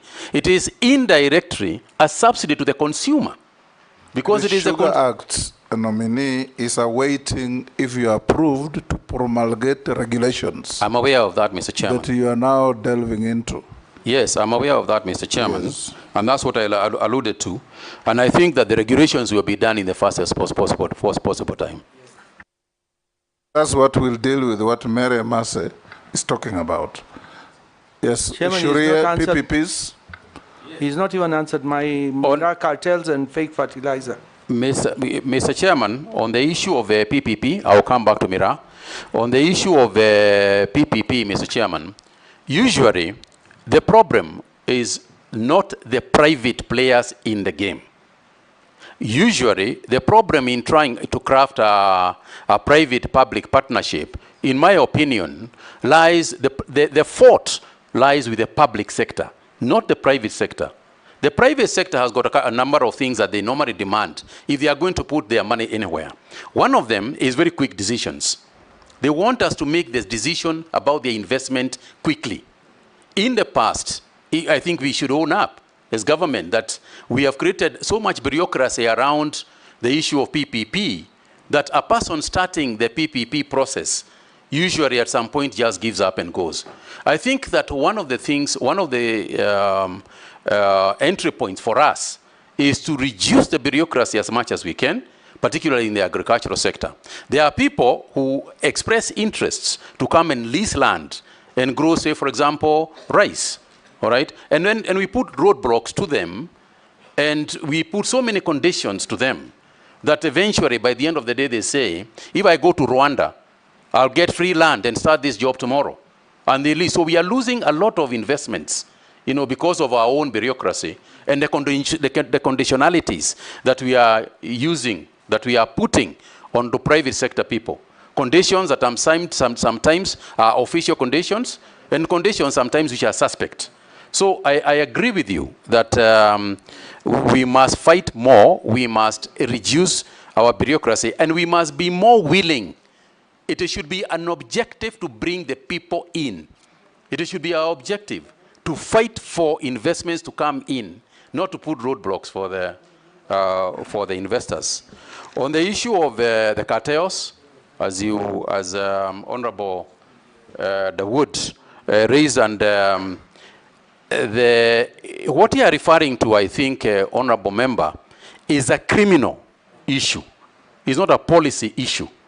You are referring to a criminal activity that is clearly going on someplace. You said at the airport, that is clearly going on at JKIA. And I think this is the only thing we can, you and I, is to bring this thing to the attention of investigators. I will do my part in terms of prosecuting that issue and ensuring that through AFA, through the organizations that are in the Ministry of Agriculture, I will ensure and fight to make sure that we unravel any of those practices that might be going on. But clearly, Mr. Chairman, what we are discussing here is a criminal activity and a criminal gang that is operating at JKIA, and it should be referred, in fact, to the police and investigating arms of the government. And I can tell you that that is not something that we are going to just stand by and watch the Miraa farmers, get punished for nothing. Okay. Yes, Junet? Mr. Speaker, just still on the issue of sugar. Honorable Nominee, you can see there is a problem in the sugar industry. And stories after stories have been happening for many years, how the sugar sector will be revived. But there's a program the government has started, and they have done well now, I can see in Mumias, the leasing program, and it is bearing, results. What are your thoughts on that? Because I come from a sugar growing area. I want to see what your I want to hear what your thoughts are on that. Thank you very much, Mr. Chairman. I agree with the Honorable Junet that part of the problem, obviously, in the sugar industry, I'm speaking very quickly on these issues, because as you can see, the time aspect. Your time is up, actually. Yes, absolutely. I want to say, Mr. Chairman, that the issue that we want to address, and it is good that the Chairman has pointed out that the bill, is just waiting for the aggression. Increasing efficiency of production is part of the solutions that Honorable Emase was raising. Because if you increase efficiency and you reduce the cost of production, then automatically that wastage that was happening within that structure would go to the farmer. It goes without saying. And it is clear, anybody who has been following that sugar sector issue is clear. With the kind of debt write-offs that we have done as a government, it means that you can reduce that burden a little bit. If we then get licensees, these people who want to work with, who want to partner, the DCs who want to work, with the sugar sector, whether it is, especially the government-owned mills, if they want to come to us, and the farmers are in agreement, and the caucus within this parliament is in agreement that that's the way to go, in order for us to create efficiency in the sugar sector, by all means, that's what we should do. Thank you, Honorable Dawood, Speaker. you've had more than your fair share. Yeah. Which one now? Mukami? Thank you, Honorable Speaker. Honorable Speaker, let me first declare that I'm the county MP of the Nominee. Honorable Speaker, we have a very serious problem in the pyrethrum sector. Right now, I've received a message from a farmer. They are saying for the last 3 months, they have not received the money after delivering the pyrethrum, and yet, even the workers have not been paid for 2 months.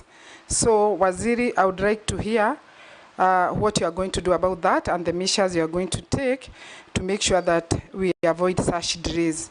The other thing is about the dairy farmers. How will you institute reforms in the dairy, tea, and coffee sectors to boost productivity? Thank you. Thank you. Russell. Thank you, Honorable Chairman. Honorable Mutahi, the objective of the national livestock vaccination is to strengthen disease control and surveillance to create a disease-free zone in Kenya, for Kenya to access international markets and expand the livestock export market. If we go by what you said, that a farmer can be given choice whether to vaccinate his cow or goat, then we are unlikely to achieve this objective. Are you likely to stand by what you have said, or you are likely to change your mind if the House approves your nomination? Secondly, it is on food security. Thank you, Raz. I was going to ask him the same question. On food security, I really want to hear from you. 20% of Kenya is the only arable land available for food production. And 80% is ASAL, arid and semi-arid land. This is a debate since independence. And you could be the 20th or the 30th Minister for Agriculture. If the House approves your nomination, I want to repeat that again. What is it that you are likely to do? Because food is expensive today in Kenya. Production of it is expensive. And more importantly, it's because of the scale of production that is low. So in a sense, food must be expensive. As the nominee for the Ministry of Agriculture, what is it that you are likely to do so that we expand the envelope of agriculture food production? And at the same time, what is it that you are likely to do so that there is incentive for farmers to actually feel that, yes, I can produce more maize, I can produce more potatoes? Thank you, Honorable Speaker. Mule. Thank you very much, Mr. Speaker. My concern is what he began with, that is the marketing. And I want to put it clear to you that the country faces challenges in marketing, leakages, and distribution of produce, especially from the local farmers and small farmers, to brokers who take advantage of the fragmented distribution chain to enrich themselves.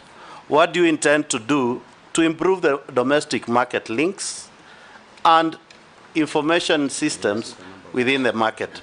And last, Mr. Speaker, your predecessor sat there, and I asked him about the tea issue in Mombasa. And he promised that committee, once he is approved, he'll deal with the issue within weeks.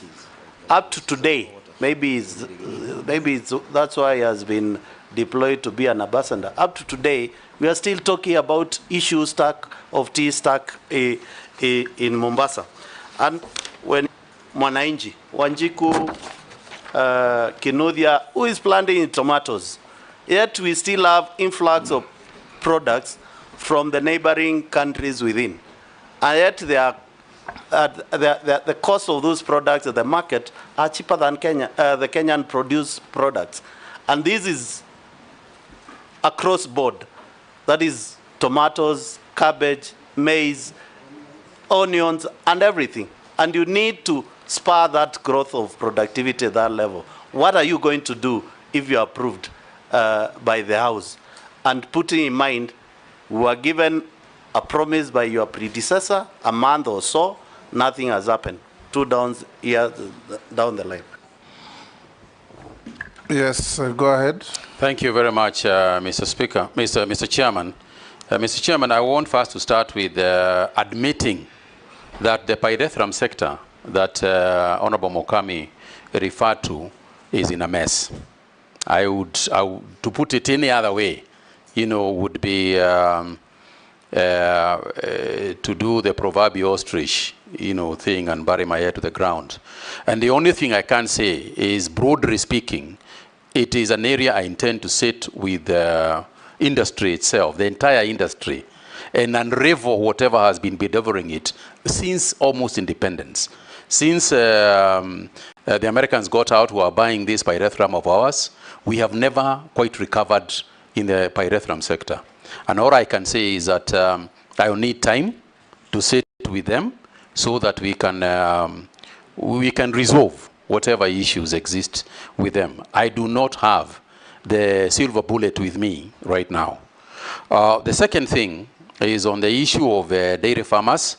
I think I spoke at length about the industry, to the extent, and I think it's the Honorable Junet who raised it, that I have to work with the marketing agencies, particularly the cooperative ministry, in order for us to streamline. But for me, there are a couple of things that we can do anyway in agriculture. The first thing is that I said, and to begin with, and perhaps that is what I'll eventually end with, that we have to put money in the farmer's pocket. For example, and I'm referring to coffee because you have raised it, not because, and I grew up there, so I know a little bit more about it. Coffee, for instance, was biggest challenge has always been the gap between the farmer and the market. The fact that you grow coffee and give it to somebody, you have no idea how much you have sold it at. You have no idea who is going to process it. You have no idea where it is going. And sometime in the future, you expect to be paid. There is no such business case that can exist anywhere, whether in farming or in any other areas. And I think that closing that gap, and I hope that the coffee bill also, the farmer can also be the person who knows a little bit about the market. And I'm glad, Mr. Chairman, because under the current structure, at least my understanding as I speak today, is that cooperatives are also getting broking licenses. And as you know, that went to the CMA. They are the ones who are approving that structure, so that the cooperatives themselves can also form part of the marketing team. Private sector does that. If you go and see Sasini tea or Sasini milk, Sasini coffee in the supermarkets, is actually processed by the grower of Sasini. So it is something that we must face in order for it. But the other thing is the productivity per acre. Boys and girls, and mostly women, disadvantaged communities in society. And we entered into a contract with the bank so that the bank will do the core business of lending, but use our money at an agreed interest rate. So I want to be the one that will persuade government that we can put resources aside and do these startup hubs where young men and women will be able to employ themselves. This is besides, Mr. Speaker, the 1,450 ward hubs that the President has initiated. I have a feeling that every one of those ward hubs would bring forth about 10, so that the young men and women can get access to affordable loans. You realize that today the non-collateralized loans in Kenya are charging interest of up to 20–25%.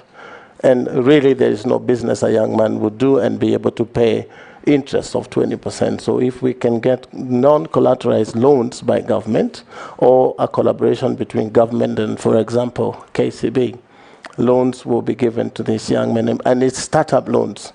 And what we did in Kiambu, we gave loans through LPO loaning, so that you don't give them cash. So that if it's computers, they would get computers, and they would get routers and all these things that you need in a digital hub. And then they would use the digital hubs for a period of 2 years, for example, during which they should be able to get money and support themselves. So that's one of the things that we could initiate. Data protection, I think, from the Honorable Lesuda. You know, I understand the concern of data being harvested And if you listen on social media, you will see people attacking that Safaricom has released people's numbers, and then they are being given to Kenya Revenue Authority. I say from the front that if that happens, it is illegal, because we have laws that protect data. I am told, and I want to reliably believe, that only a security threat would cause sharing of data. But I would want to be the one that makes sure that private and personal data is protected by government if I were to be nominated. It is a serious threat to persons, it is a serious threat to families, and I would want to make sure that, again, dialogue between parties, discussions online and offline and in places like Parliament, opening public portals to discuss data security, data protection, etc. would help, so that we create a modus operandi sort of on what we say and what we, because some of these things may just be not true. I do not want to say it's not true, but it may be so. I think, Honorable Kabogo, I think it's better to correct you on the issues like, it's not really the phone companies that have, like Safaricom, that are guilty of giving out people's data. It's usually those companies that ask for your details to get bonga points or so many points when you go shopping. Those are the ones who have your data, and that's where the fault has actually been, not the official service providers. Correct, I'm corrected, but that too happens. Yeah. But I also want to say that when you go to Carrefour and buy something online and it's delivered to you, the next thing you see is a message from Carrefour asking you whether you will be buying the same things again, meaning that the number you used to pay, your M-Pesa number, has been harvested from the mall and it is being used. So we should be able to regulate that by legislation, and I'm sure it is doable. Again, remember the extent of use of the social media platforms. We have the most expert young men in hacking. So hacking is also an issue where people just hack into places like Carrefour and be able to see who is shopping what and how much capacity they have. So it's an entire complex industry, but Kenyans are innovative and we have the capacity to deal with those problems. Thank you. Mary Emase. Thank you, Chairman. My question to the nominee. This country has been battling with a lot of gender-based violence, femicide, and many others. And I want to take you to 2011. In 2011, a young university woman with a beautiful and promising life, Miss Mercy Keino, was found dead in unclear circumstances, just like many of them that we lose through femicide. And that was after being invited to a party where it is alleged you were the host. That tragic incident left so many Kenyans, so many questions in Kenyans' minds, and still remains in the memory of many Kenyans. Kindly expound on this and explain whether you are fit to hold office in light of these allegations. Thank you. Dawood. Thank you, Mr. Speaker. Honorable Kabogo, you've been a governor. But I think you know the docket you're going into is the ICT and communication. And the Kenya Kwanza government needs more communication out there than anything else. I believe you know about holography. If you do, please, you will tell us how you would want to deploy it, even if the president cannot make it into one area to communicate, or a minister. They do not have to go in 2-3 places. It can be done through holography. Would you explore that idea? Today, I don't know if you are aware of the Kenya National Artificial Intelligence Strategy Paper 2025-2030 has been released. A draft has been released. I don't know if you're aware of that. If you're not, what you will find, would you then want to change what has already been circulated as a draft, or how will you enrich it? You have said you will get bored very easily. That's why you left the job you were doing. I hope the job you're now looking for, the right now, which we are vetting you for, you won't get bored so fastly. The last one is regarding KBC and Communications Authority and Helios. Helios, the one which was buying telecom. Helio, I am corrected. If I don't know how you have communicated with CAK, there is a debt which CAK has got of KBC, which has not paid about 6 billion shillings. How are you going to tackle that? And how are you going to tackle the retirees of KBC who are not getting their pensions and the lump sums from the year 2021? Thank you, Chair. Ferdinand. Chairman. May I switch on off your mic? I think traveling around and interacting with the people from this region, the East African countries actually are looking at Kenya as a more developed, because I've been to Tanzania, Uganda, and even Southern Sudan. And I've realized that the whole Kenya to be more developed in terms of the ICT facilitation. And I just want to see, because they can, instead of people traveling, what have you, how are you going to improve, how are you going to coordinate this infrastructure with the other countries? If we met you, the Minister for Communication. Secondly, I think what we are seeing around is a lot of indiscipline among our youths. And you are trying to explain, but the youths needs a program, a specific program to be able to discipline them going forward. If we leave them the way they are, this country is going to be thrown to the dogs.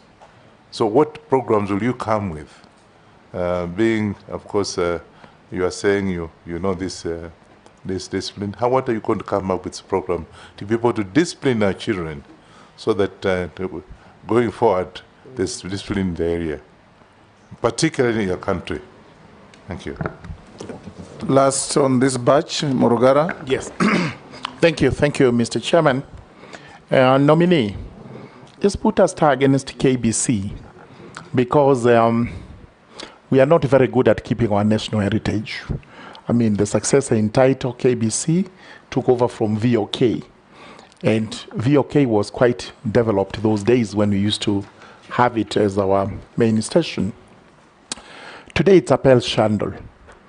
And we are worried that other entities in other countries, which are possibly national broadcasting corporations, like BBC, South African Broadcasting Corporation, have been able to peak, but KBC is going down.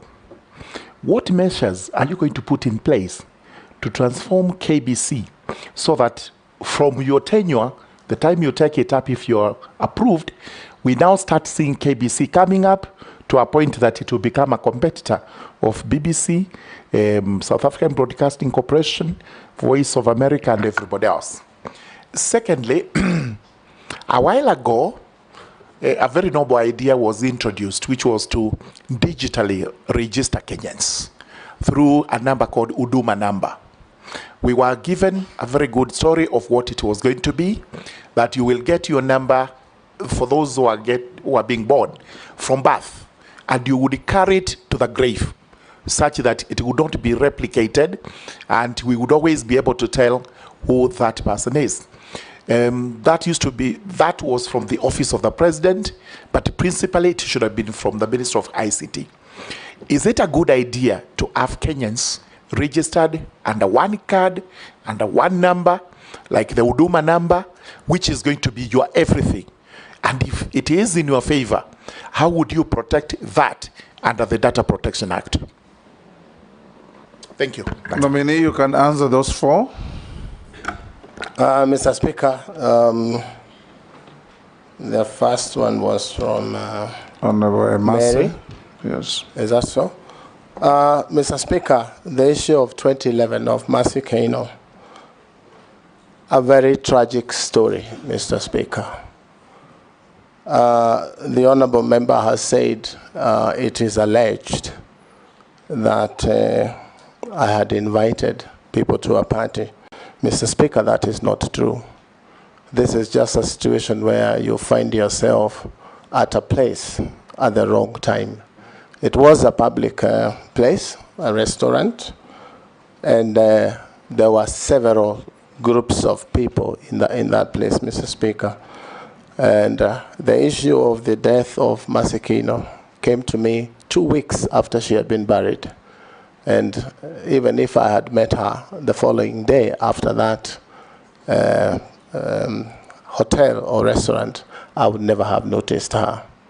It is a sad story, and Kenyan life was lost, but I sincerely and truly had nothing to do with it.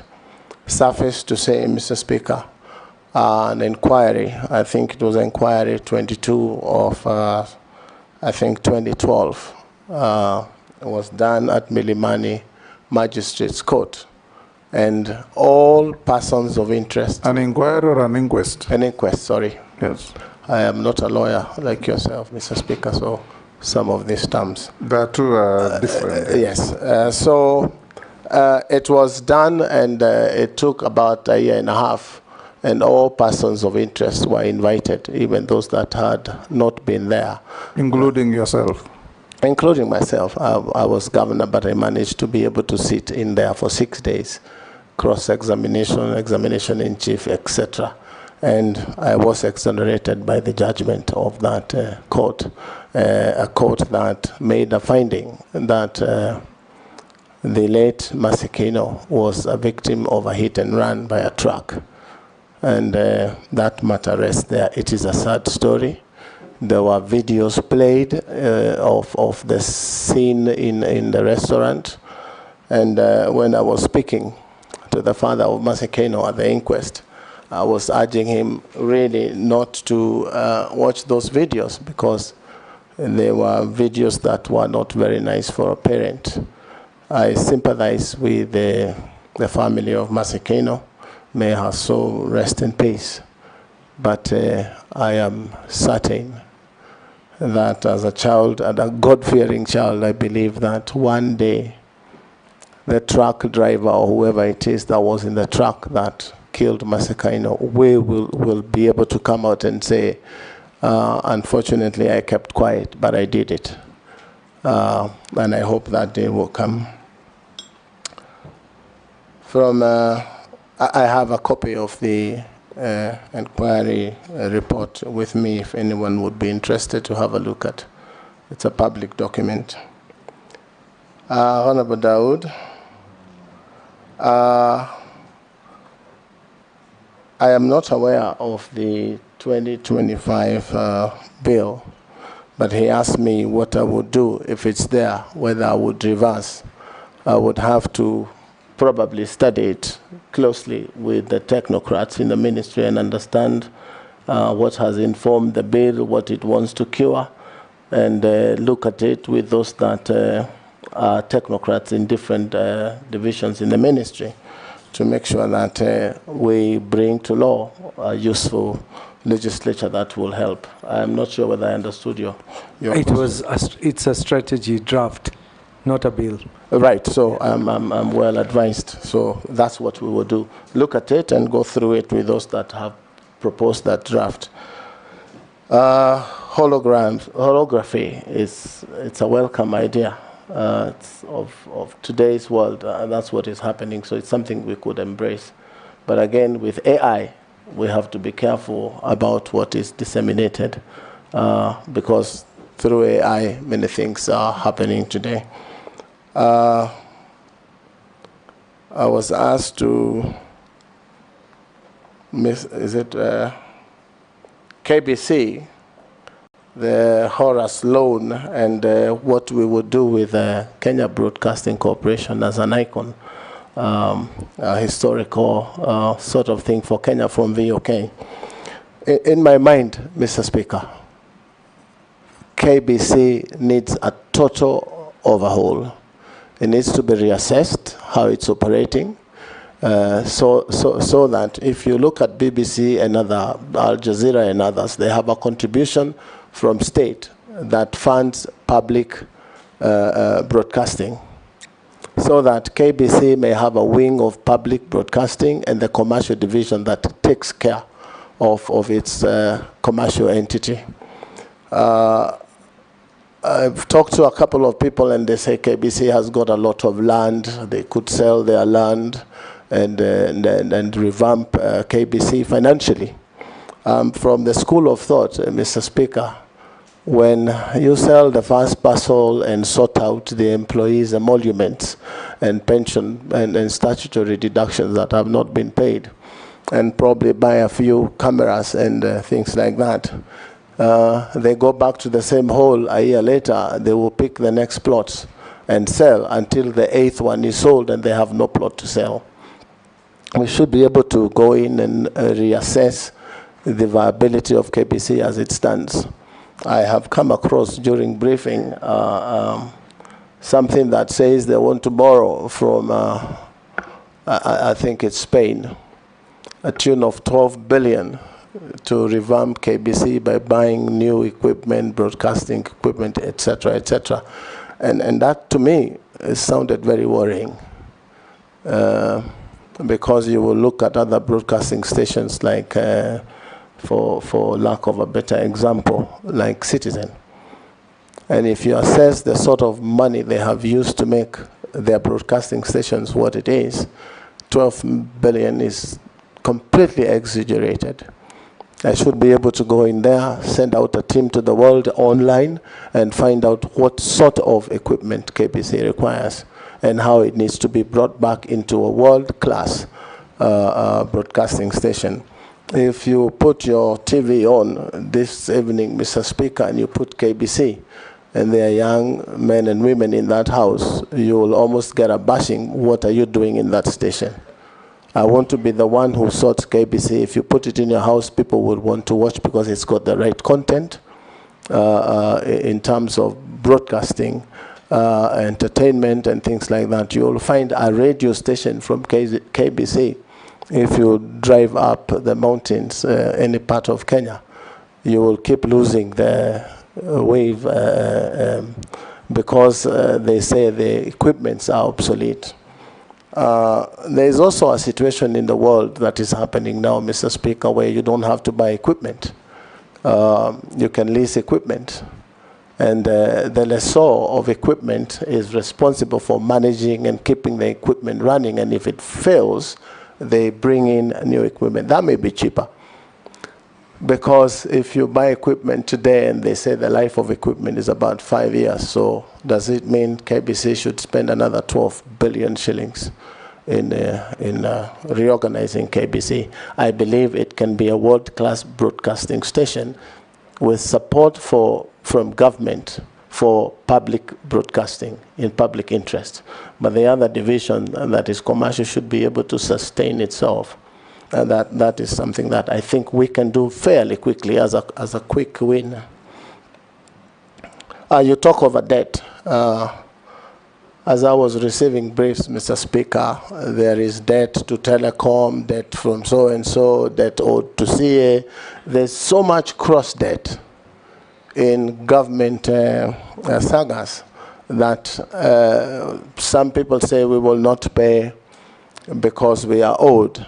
You find a place like telecom, when it comes to paying, they say it will affect public in this way or the other.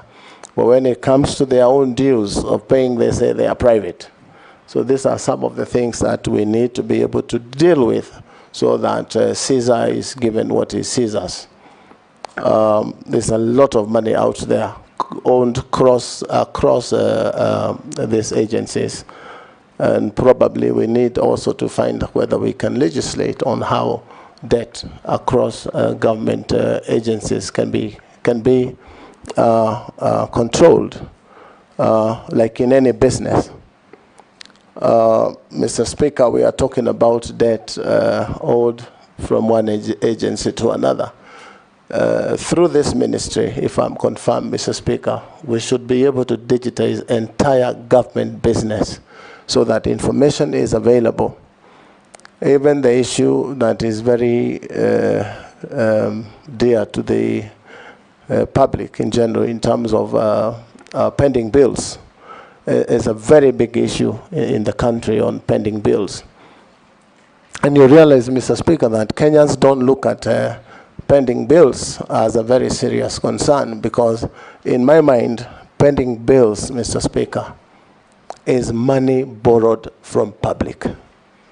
When a governor takes roads and gives contract of roads to Kenyans, for example, and he has not budgeted how those roads will be paid, a commitment is done, and a Kenyan entrepreneur will put in their money and do the roads and never get paid. So there's a lot of borrowing. You will find it's to the tune, I think, of 150 billion owed to Kenyans by government agencies. So this is something that we need to deal with as a country.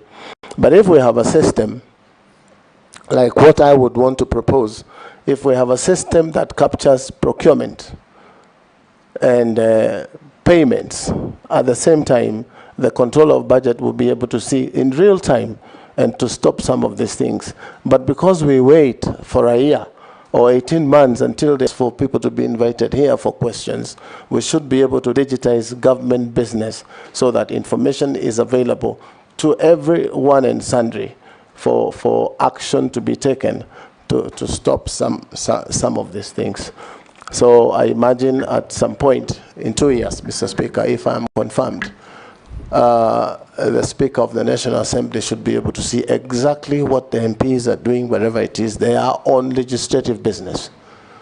The President of the Republic from one dashboard should be able to see what development programs in Kenya, as we did in Kiambu. I could tell that from my office, what is happening in every ministry, 10 ministries in Kiambu, and would make decisions on time.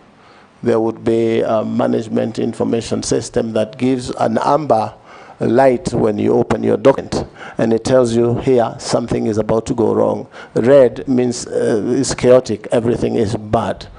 And information available in real time should be able to take us to the next frontier. Yes, Ferdinand. Oh, yeah.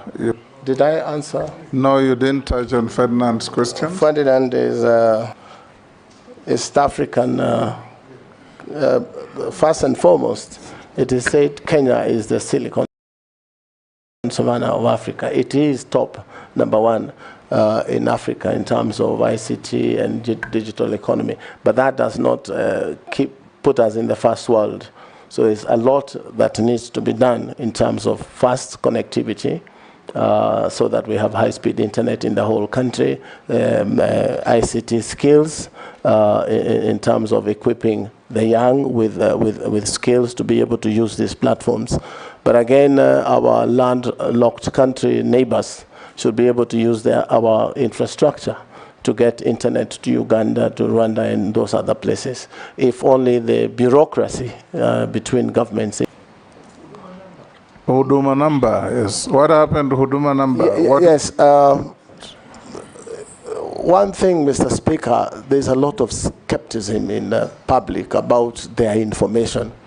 Always people thinking government wants their information to give to KRA, government wants their information to do this. And we have to continue engaging ourselves as a public on why isn't it necessary to have information of Kenyan people in one database. For as long as that information is safe in the hands of government, it is important that government from one, if you walk into Dubai now and you give in your passport, if you've ever been there before or anything, they have got your stuff there. If you are exiting Dubai, they tell you to look at the screen and you're taking your identity. The time you're kicked out of Dubai, you will never go back to Dubai again because your information is right there. So I think myself it's a myth that we need to deal with in terms of educating ourselves and having this open dialogue that government is not always bad. Because, you know, that is a sort of general feeling I have now. But it's working, it's something we can work on. So I believe it's important for any state to be able to know its citizenry, right from birth all the way to the death certificate. So I have nothing against Huduma number myself, but we need to go in there and find out, are there other things that are being done that look like Huduma number? Because every other time this is changing, that is changing. I believe we can have one document that suffices for all services. And avoid spending public money on some of these things. Owen Bayer. Thank you. This is the fourth time Take you're calling the next my question. round. The fourth time you're calling my question now. Yes. Thank you very much, Honorable Speaker. Honorable Speaker, I would like to ask the nominee this question that touches on collective responsibility as a binding note for Cabinet. You're aware recent events have shown that a CS could actually call a press conference to complain about and seek questions for government he serves in based on a personal issue or personal matter. And if you are given an opportunity, Honorable Kabogo, how would you handle this issue of collective responsibility? And that would you have the discipline to really stay in government and say this collective responsibility, or will you just, as a politician, you know you're a politician, go the political way and seek public sympathy, or would you handle it differently? Secondly, Honorable Speaker, our question on expired data. You know, when you buy data, you don't use it, it expires. And I see on my phone a lot of data that is I can't use. You know, a lot of it I can't use because it's expired, but it is there. But when it comes to consumer protection, why would I be forced to use data when I don't want to use it? It's my property. I bought it. Why would a telco want really to control how I use it? And how are you going to bring in policy and regulations on the same to ensure that Kenyans are not robbed by telcos in terms of expired data? I think there are millions of expired data out there. And Kenya are suffering. They have it, they can't use it because somebody decided they can't use it. You know. And lastly, Konza Metropolis was a great idea. We see it when we pass going to Mombasa and we see the development that is there. But the idea behind the Konza Metropolis is that we're going to have cutting-edge technology coming out of it. Cutting-edge technology, that we are Silicon Savannah. And that was the base for the Silicon Savannah, that we would see a lot of things, apps and all that coming out. But what we see a lot is buildings. We see they come out to install internet, simple things that would have been done from Nairobi. But we have a whole lot of a metropolis, and we would like to see it work. If appointed as a Cabinet Secretary for ICT, what would you do different to ensure that the Silicon Savannah that President Kibaki envisaged then and the Konza Metropolis would come to fruition as soonest for Kenyans, for the many young people who are looking for jobs and getting disturbed on the internet and, you know, on phone? They would be there producing high-end technology, but now they're not there because we haven't actualized what President Kibaki wanted us to have. I thank you. Robert Bui. Thank you, Mr. Speaker. First, you know, recently we had an international company that was also taking advantage, like these other big techs, and mining, data mining. You know, we found queues at KICC of young people lining up to have their irises, I think, copied. And it took the intervention of the National Assembly, actually, to stop that. So what will you do to ensure that this kind of thing doesn't happen again? Now, there's also the issue of pending bills that are owed to media houses by the government. And, of course, that has led to some of these media houses closing. And, journalists being owed a lot of money. What will you do to ensure that they are back in business? And finally, what do you want to tell those young Kenyans on social media, because this ministry is responsible for social media, and who are actually out there saying that they believe this position should have been given to a very young techno-savvy youth, in furtherance of the Article 10 of the Constitution, which is principles of good governance. Thank you, Speaker. Let's take one more. In fact, two more. Mule. Thank you, Mr. Speaker. Honorable Kabogo, if you are approved by this House, and I heard you speak about Starlink, owned by the billionaire Enoch Marx from the US. What will you do to make sure that you protect the investment done by Kenyan companies like Safaricom, Telecom, and any other investment which has been done in the country to make sure that Starlink does not come here and kill Safaricom overnight? You know the number of people working for Safaricom. The revenue collected by government from Safaricom is the highest. If we allow this under your watch, I think the Gen Zs will not let you smile. So we want to hear your views on that, because it's a connectivity issue and investment by Kenyan taxpayers' money in this country, and you must protect it. We need to hear that. Secondly, Vision 2030, which has emphasized a lot on development on knowledge-based economy, highlighting the importance of ICT in this country through education to enhance productivity and efficiency, is key. And you are getting into this ministry whereby we have only 5 years to actualize the Vision 2030. That's 5 years to go. And we still have the Concert City, which is supposed to, and it was one of the flagship of this, to make sure that digitization and ICT integration in the schools is well implemented. What will you do in the ministry to fast track this and probably leave a clear legacy to make sure that the vision for Honorable the late Mwai Kibaki of Vision 2030 is achieved? Thank you. Raso, I'll jump you to Shuria. He says he wants to ask a question and shortly leave for a meeting. Shuria? We're actually going together. You are going together? They are fasting. No, it had nothing to do with religion. Thank you, Mr. Speaker.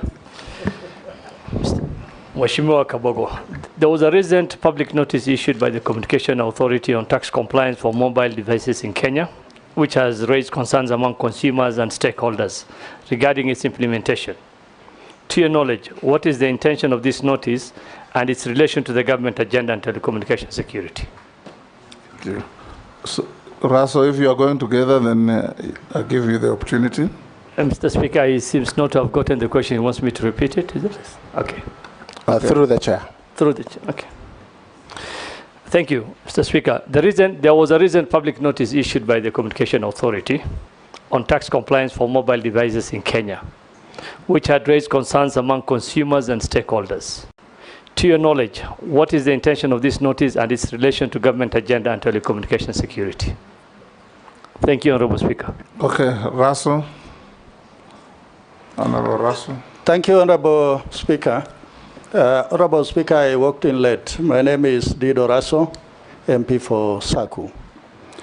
Honorable Kabogo, if the House approves your nomination, your ministry will be mouthful: information, communication, and the digital economy. The world has moved there. Actually, you will be sitting at the center of the world.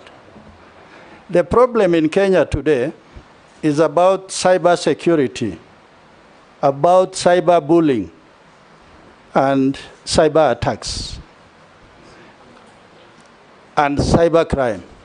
Currently, we have 20,000 services on eCitizen. If those sites actually are attacked, it means Kenya will be closed for a minute, for a day, even for a month. If you'll be given this position, there's the balance between securing Kenya, but also opening the digital economy for business. How have you placed yourself that Kenya runs, but at the same time, Kenya is secure. Thank you, Honorable Speaker. You can respond to those 4. Thank you, Mr. Those Speaker. 5, actually. Yes. The first one was from, I think, Honorable Bayer. About collective responsibility. That is the issue, the whole world, where collective responsibility is supposed to be. Excuse me, Mr. Speaker. And you talked about a recent situation where a minister of government came out and broadcasted dissent or his dissatisfaction on the issue of abductions. And I simply, from where I sit, and you said I'm a politician, I'm more a leader than a politician, because the politician thinks about the next election and the leader thinks about the next generation. So I belong to that other side. But from where I sit, that was very irresponsible of the Honorable J.B. Muturi, if I may say so, Speaker, without saying more. If I was or I were on his position or in his position, I would have taken my dissent to the appointing authority. And if I was afraid of facing the appointing authority, I would go to cabinet and air it there. And if I'm not satisfied, tender my resignation. I resign because I don't believe in what the government is doing in terms of abductions. But politicians, that's what they do. I hope I have answered you. Then there was a question of expired data. Mr. Speaker, I personally have been a victim of buying data. And the next week or so, I was told my data had expired. And if you go to my Twitter handle, I did express my concerns to Safaricom. And I said we should stop now using Safaricom. At that point in time, that was my belief. And I explained that you cannot go to a shop, Mr. Speaker, and buy sugar, and then come to my house and tell me how not to use or how to use that sugar. And I think I want to inform the member, since then, I really had a back and forth with Safaricom. Now they give you an option of buying, I'm not speaking for Safaricom, but they have an option of you buying data without expiry or data with expiry. So ujitume, ununue, whatever it is that you feel is good for you. But that is, it was very disappointing for me that day, and I believe for most Kenyans. Mr. Speaker. Yes, Owen. I mean, I think we need a policy, because if you make expirable data more expensive and data that does not expire cheaper, then what you're doing is you're robbing citizens. So I think we need a policy to stop this daylight theft, because there's something called consumer protection in this country. And I think the Minister of ICT owes this country a duty of care to protect consumers of data, to just have non-expirable data. Thank you. So Mr. Speaker, I agree entirely with the member, and if I'm confirmed, I'll fix it. I'll fix it. Go ahead, Robert Mbui's question. Yeah, the other part of Honorable Bayer's question was on the Konza city. Yes. Mr. Speaker, you realize that this was a dream 16 years ago. And things were different 16 years ago. And from where I sit, if I'm confirmed and going, we shall put the issue of Konza City on the table and reevaluate whether the original dream still stands and what it is we need to do with the very huge investments that have been put in Konza. And as a businessman, I have asked myself time and again, why haven't I ever thought of going to Konza and invest there as an astute Kenyan businessman? And in my mind, Mr. Speaker, is that there is nothing attractive from the businessman point of view, because I've seen others come up in Dubai. I have invested there. I've seen others in other places of the world. So really, Mr. Speaker, we need to reevaluate the concept of Konza City. A lot of money has been put in Konza on infrastructure. Phase 1, almost 95% complete.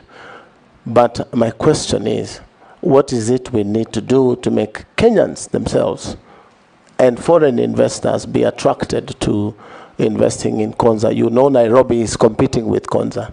So we must have an incentive scheme that sends people and international investors into Konza, like tax holiday, duty-free status, land available at almost zero rate, so that they can put huge investments, is to create the demand and the need of people to invest in Konza. And that would be a game changer. There's something in the world that is happening now called tokenizing. We can raise money from public and from investors and buy tokens for Konza so that it can build itself. But always when it's a government project, people tend to want to go slow on again, bureaucracy, again, the way decisions are made. I have had a little bit of a briefing on Konza, and there are many things that we will put on the table and see whether we still have to do business that way. I'm told Konza City is building hubs. The 1450, or the first 100 hectare, which is the authority responsible with connectivity, will do internet. Konza will do the structure, and hectare will connect, from what I understand, and then probably give an ISP to run. Is it really the right thing to do for Konza, to build these hubs or concentrate on the core mandate of Konza? This is questions I will need to ask until I'm convinced that that is the way to do this business. So there's a lot that will be on the table of the ICT minister in as far as Konza City is concerned. Because 16 years ago, it was a great idea to have Konza as one smart city. But today, you would see that we need to devolve and have smart cities almost in every county. And that's the way the world is going today. Why don't we have the Elon Musks of this world investing in Konza City? Do we risk losing the total amount of money that has been invested in Konza? Then there is land being given. For how long has this land being given has been going on? What is the criteria? Are these people going to invest, or they are people who speculate? These are things that the ministry needs to look into and reorganize Konza the year today and not 16 years ago. That's from an outsider's point of view. Data mining. This is something that I'm not sure who asked, but this is something that you're not sure? You're not paying attention? Sure. Second? You are not sure who asked? I'm not sure. I didn't get the name. That's why I'm saying. Robert I know it is a member sitting just there. So sorry, I did not get your name. But be that as it may. Does that tell a story about you? All these members introduce themselves to you. Mr. Speaker, sometimes you do not hear the pronunciation of the name, so I do not want to take the risk of calling someone in a name that is not their name. And the name tags are also there. Unfortunately, he is Honorable Robert Mbui. Go ahead and answer his question. I am physically challenged from seeing far. Honorable Mbui, you will excuse me, but data mining, as I had said earlier, it is something that needs to be checked. It needs to be regulated. What sort of data is going into whose hands? You did give an example of a company that was collecting, I think, data from Kenyans, and they were paying. So government should be able to regulate who is it that is collecting data from Kenyans. And I think that's not a big deal to do. We should be able to quickly. In fact, should we allow any foreigner to come and mine our data? In my mind, we should not unless it is done through a government agency. And for what reason, Mr. Speaker, we would want to give data of Kenyans to foreigners? For me, that is a straight no. But you find that Kenyans are very enterprising, Mr. Speaker. When the rumor was that you will get 10,000 shillings after you register, sometimes Kenyans don't give a damn of some of those things as long as there is some enterprise happening. So we should be able to engage people and them understand that it is wrong for them to give data to anyone. So I want to tell Kenyans to be careful on who you allow to take information from yourself. But if we have rules and regulations on how this thing is done, it can be controlled. Now, Mr. Speaker, I think it's Honorable Mule. I got... Yes, Robert? You haven't finished my questions on pending bills and what Kenyans on social media are saying about this docket.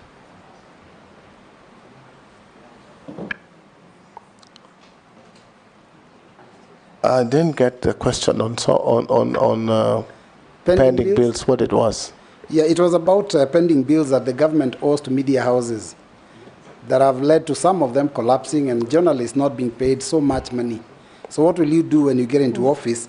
And the other one was what Kenyans are saying on social media. They're saying that this docket should have been given to a young, techno-savvy youth in furtherance of Article 10 of the Constitution. So what do you have to say about that? Let me deal with the first one because it's fairly easy. The issue of pending bills, Mr. Speaker, I had addressed the issue of pending bills to Kenyans, not now media owners. Kenyans themselves who've built roads, who've built hospitals, and their money is held by government. I'm saying we must have a way of controlling pending bills. And if we digitize government procurement, media houses procurement, no one will go and spend money they cannot pay. And I gave an example of a governor who walks into office, like I left office, somebody else walked in, and quickly they want to commit money for roads, for either one reason to build roads or another reason. And Kenyans quickly run and put their money into those programs or projects and to wait for many years not to be paid. There must be a way we can legislate on the issue of committing funds that you do not have. But if I am confirmed... Well, there is already a legislation. The PFM Act says it's a criminal offense to procure goods or services in a public entity without an attendant budget. I am guided, Mr. Speaker, but you will see pending bills of some counties. For example, not even media houses. A county has a pending bill list of 7 billion, but their budget for development for 1 year is 1.1 billion. So really out there are many criminals that need to be brought to book. Very many criminals, including government itself. When you procure services of a media house and you do not pay, again, it touches on the same thing, procurement. And you will understand, Mr. Speaker, that there used to be something called e-procurement, which doesn't work. I am sure it doesn't work for a reason. Because if e-procurement works and if IFMIS works, and the controller of budget is in between, you would never be able to commit money to projects for as long as those systems are working. So again, the laws are made here. Sometimes they are not enforced, like you are talking of the misuse of computer and cyberbullying and all those things. The law is there. It's just the enforcement. Suffice to say, there is now a new app. Yes, Mr. Speaker, I wanted to clarify that some of the pending bills, the Honorable Nominee, It's not necessarily that there was no budget that was there. There was budget and government procured the services, but there was no exchequer when the service was done. There was no money. You know, government, a budget is a document of intent. So they go and collect money. If they don't collect enough money, then they have no money to pay. That is the way it is most of the time. And if you can pay, if you can deal with the pending bill in your ministry in the manner that you understand, the better for the government. Sure. Mr. Speaker, if you allow me to school my friend, Honorable Junet, a little bit on the issue of pending bills, is that the money was not there then. But if you look at it aggregately, the total is that if you have closed your books of the year and you have 7 billion spending bills, and the following year it turns to 9, it means there was no money for that particular project. Otherwise, if it was, you should be able to clear your bills in the successive year. But how you can accumulate 7 billion as your pending bills, even if there was no money exchequer then, it means there was a 6-point-something billion that you spent that you could not, you should not have spent. Mr. Speaker, let me ask the nominee this question then. The pending bills, for example, for roads, is 700 billion shillings at the national level now. So does that mean that all that procurement was done without a budget? The simple answer, Mheshimiwa, is as the Speaker says, the PMF Act stipulates how you spend government money. Speaker. So, Dawood, what is it? Can he respond to that first? Yeah, it's regarding the pending bills he's speaking about. I want to ask him, because he was the governor of Kiambu, when he left, what amount of pending bill did he leave behind for his successor? Mr. Speaker, that is an easier one. It was about 300 million, and these were projects running between my the second last year of the term, and we would have been able to pay those pending bills in the following year. But today, I hear it stands to 6-point-something billion. I would not say why. Can you respond quickly? We're running out of time. Go to Mule's question. Mule. Then Raso, then Sharia. To protect Kenya's investors, business, and the Gen Z, sometimes government buries its head in the sand and pretends sometimes not to know exactly what is happening. Mr. Speaker, if I'm confirmed and I go to the minister, we should be able to bring these things to light and discuss openly on the problems that face the country. You also asked me why me and not a Gen Z. Mr. Speaker, this country has room for all of us. Gen Zs, millennials, and yourself and I, Mr. Speaker. So that you didn't appoint yourself, so no, yes, you don't have to belabor that. Thank you, Mr. Speaker, for go on and answer the question. Your guidance. Yes, I think I have answered Mr. Mule's questions. Point of order, Mr. Speaker, and I'm sorry to call for a point of order. Who is that? Myself. Yes, Mule. Maybe I can repeat my questions to the nominee because he seems to have lost track of the question. My first question was, earlier you had alluded that you can have a discussion with Starlink. And Starlink, introduction of Starlink in this country will definitely kill Safaricom tomorrow. Yes. And therefore, the government will lose the revenue they have been collecting from Safaricom and also the investment they have done on the fiber cable. Right. My question is, how will you protect foreign investors not to come and kill Kenyans company on the expense of what they intend to do? in the country, despite that there are satellite on the river. There is massive investment of fiber cable in this country. Question number 2, we are talking about Vision 2030. The emphasis is that the development of knowledge-based economy, highlighting the emphasis of ICT integration in education to enhance productivity and efficiency within the country.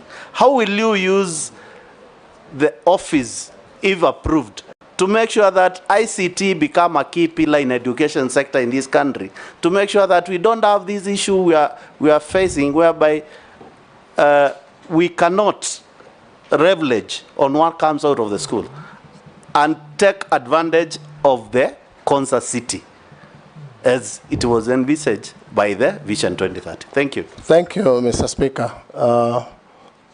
Honorable Mule, the issue of Starlink that I referred to when I think I was answering Honorable Koichi's question was in as far as we don't have fiber optic and we don't have masts in places like, for lack of a better example, Garissa or one of those places. And masts of aerial masts of Starlink are available. And as we speak now, today, Kenyans are using Starlink. I am told by CA, the regulator, that they are in talks with Starlink on conditions that they've been given to work in Kenya. And I'm sure those conditions will surface in the matter that you raise. It's also important to understand that most of the investors in this field are also foreign, and they are private businesses. As a businessman, where I stand, we should be able to create a fair playing ground and competition for businesses, because again, it will be unfair to protect some modern and innovative ideas from coming into society like Kenya simply because we would want to protect. I'm sure the regulator should be able to find a balance where we do not lock out.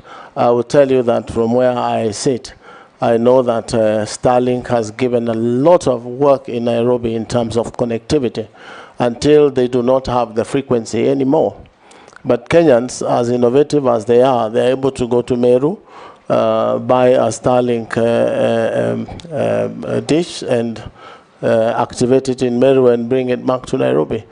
One is the speeds that Kenyans are talking about, because you will get speeds of up to 200 Mbps on a 2,800 fee, and that is what Kenyans want, value for money.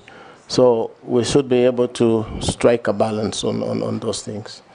Education part of it. I'm sure that if I am confirmed, we should be able to set out a curriculum that will be used in TVETs, used in the constituency hubs and in the ward hubs as training centers for Kenyans to acquire the necessary skill as one of the pillars in the master plan for ICT and digital economy, and then use the young innovators, the young Gen Zs and others to be able to start their own small hubs where every corner of the country a Gen Z will be involved in digital enterprise for their own good. So that's my take. There was a question from Shuria about the CA tax compliance. I'm not sure exactly what that was. If I can get yeah? I'm not sure exactly, Speaker, how... He's left.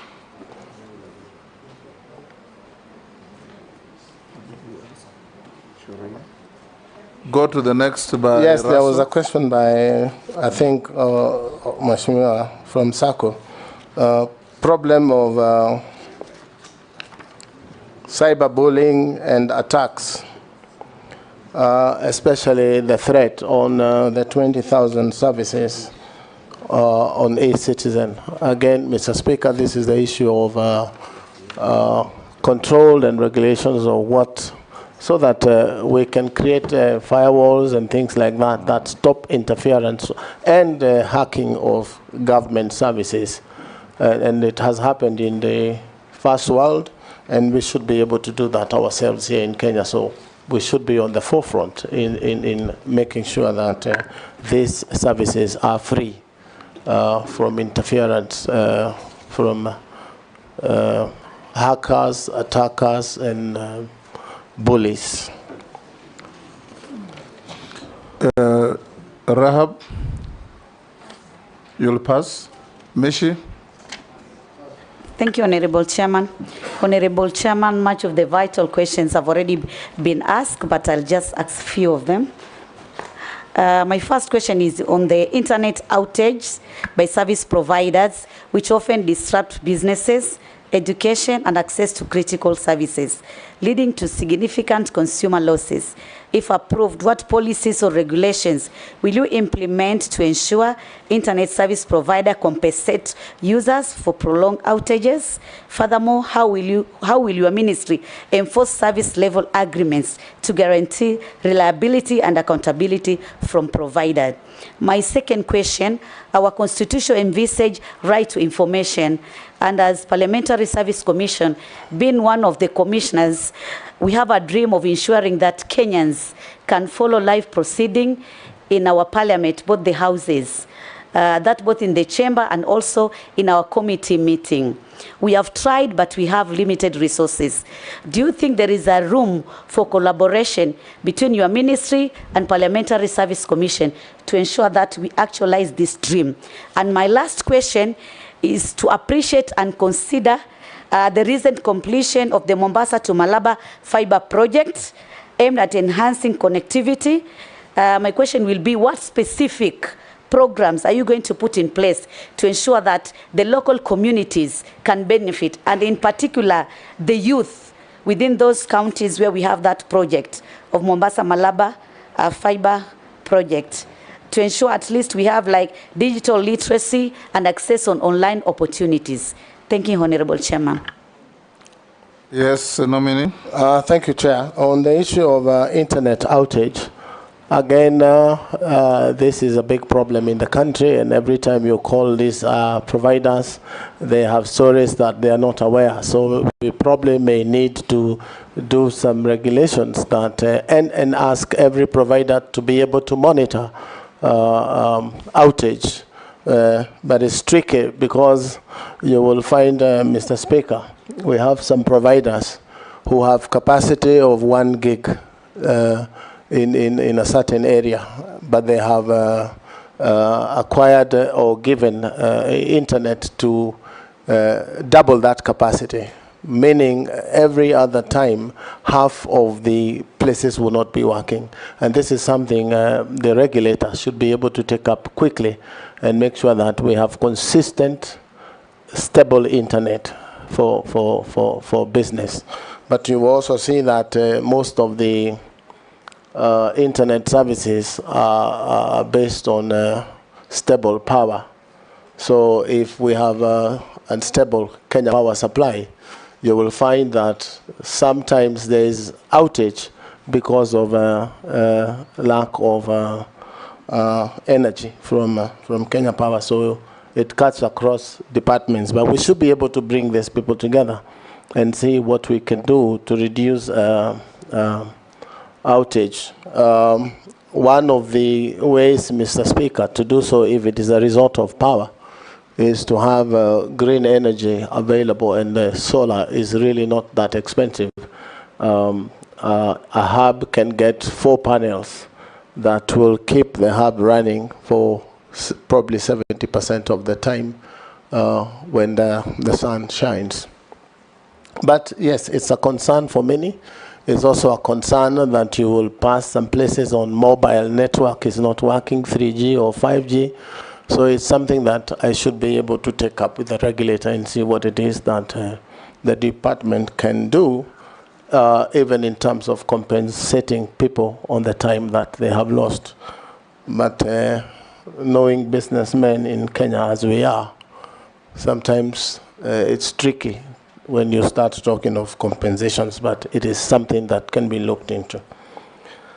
I don't know exactly why PSC or Parliament would not have stable internet when government owns 20% of the internet on the cable. So, Madam Misha, Honorable Misha, if I'm confirmed, I will bring a direct line of internet into the National Assembly.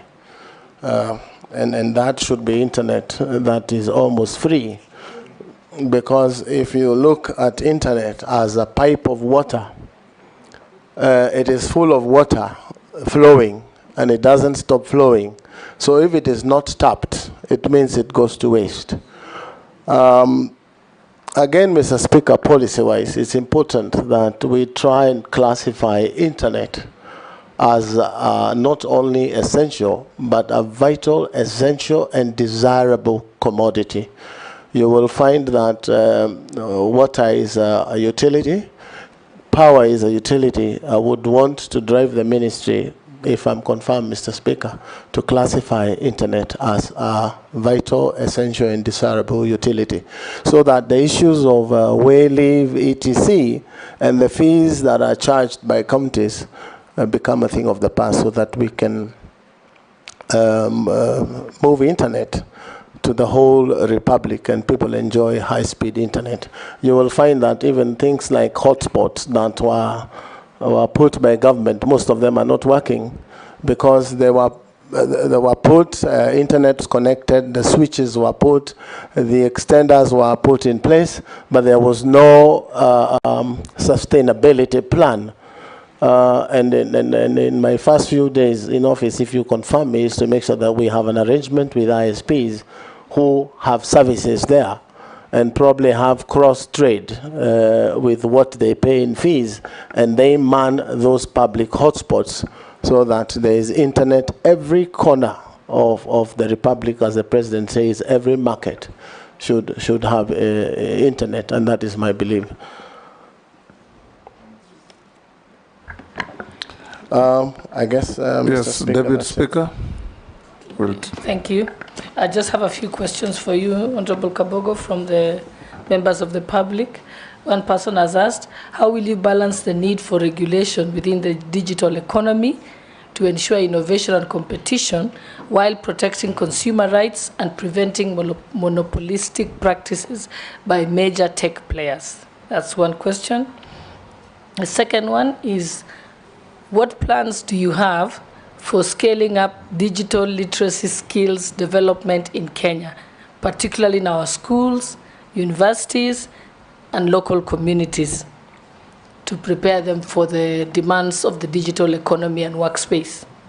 And last, how will you address the issue of radio and TV stations, particular vernacular stations, promoting betting and gambling, which has increasingly affected all segments of society, including older generation?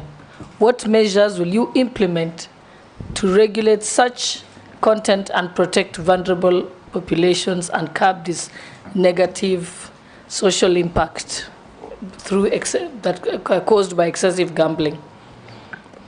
Good. Those are questions sent in by members of the public. Thank you. Let's take one more from Naisula. This is a direct question. If approved for appointment, what 5 key deliverables can the youth of Kenya expect to see from your office in the short and medium term?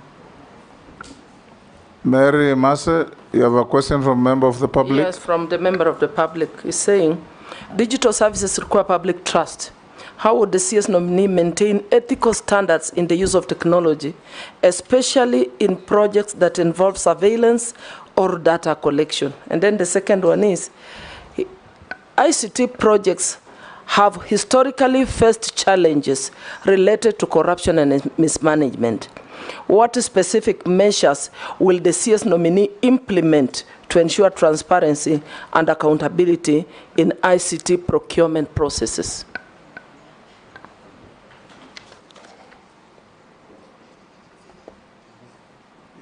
Yes, the first one was on the balancing of digital economy regulations and monopoly. As I said earlier, Mheshimiwa Deputy Speaker, we have to balance and create regulations that look on both sides of the device, but bringing all stakeholders together and discussing these issues sometimes is the easier route so that people understand the parameters. Again, we may have laws, but they are not followed. I'm sure even in bullying, CA has come up with an app that helps you report these things, but not many people know about it. So engagement with public and stakeholders would help us come up with regulations on how to control that monopoly. Plans on how to scale digital skills. We have said we develop curriculums on TVETs in secondary schools and all these things, which we will work together with the Ministry of Education to make sure that this very vital tool is available to Kenyans through secondary TVET and even primary schools. And as it is the plan to connect all institutions of learning with high-speed internet, which is again available on the fiber optic cable. That will enhance learning. We can also involve the young that are educated, very many of them in the streets, as ICT ambassadors in constituencies who may be employed by the ministry to run these programs even online, so that it's not confined only to institutions. And that is my thinking. Betting, Mr. Speaker, it is a very serious problem. Where you find, without risking naming radio stations, you will find a young man holds a knife to the mother in the morning and asks for 100 shillings. And if you don't give, nitakuduka. And this is betting. I am sure there must be a way of controlling betting in Kenya. It is a big problem. One may not understand because it looks like 100 shillings in betting, which is neither here nor there. But if you listen to what these radio stations say, they have 1 million people early morning putting 100 shillings and hoping to earn 100,000 shillings. If my mathematics are right, Mr. Speaker, that is 100 million shillings in that first hour of the day on one radio station. And what is paid back in total is about 10 million shillings. So we have people making Kenyans poorer every day, and Kenyans have hope in making 10,000. But they don't understand that 100 million shillings has been collected. So this is a thing that cuts across security, ICT, and the freedom of radio broadcasting, etc., that the government needs to come together and stop. We have governments out there that have stopped gambling completely, at the risk of getting in trouble with these cartels because they are there. We need to do something, and urgently so, to control. What will you do? You know, I will call the ministry in charge of security, and this is a security concern. I should be able to move even in cabinet and say, do we think we need to deal with gambling? Because in my view, this is what is happening. It requires a concerted effort of government, Mr. Speaker, my belief. Single-handedly, I will not be able to handle. We have to do this together. Again, talk to members of the public. They have never understood this as a business that helps certain people and not them. They believe that they have a chance of putting in 100 and coming out with 10 million shillings or 10,000 shillings. Also, we could use an approach, Mr. Speaker, where people use token of 100 shillings to buy into government programs like Konza, so that every Kenyan who puts 100 shillings in a month or so, it has 8% in terms of ownership of 8 shillings from 100, sorry, to 150 over 2 or 3 months, so that instead of getting 10,000 from gambling, you are getting 10% of your investment at the end of the month. And this is happening the world over in terms of tokenization. People invest in shares.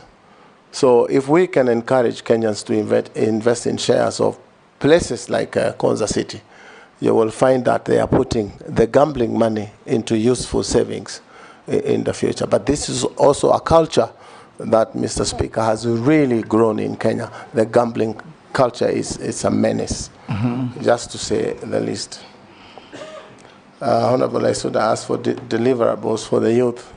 We are saying we want to involve them to come to these cyber cafes, learn, and engage them to take loans of government. I will be proposing a loan fund for the young, the youth, and everyone, ICT loan fund for startups, where we will lend them LPOs to buy computers, to buy routers, and to have rent to pay.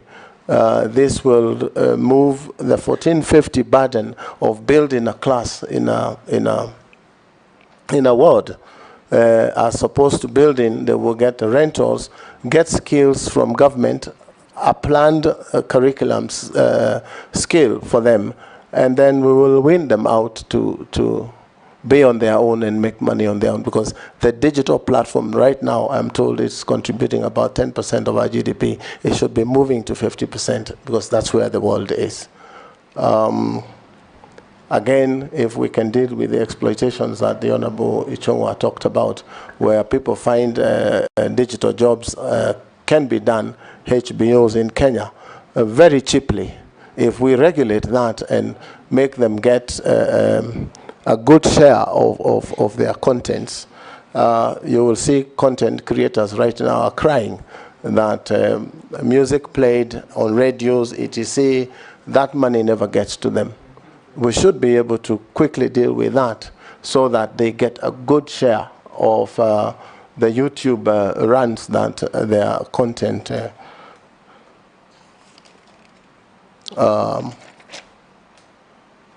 transparency.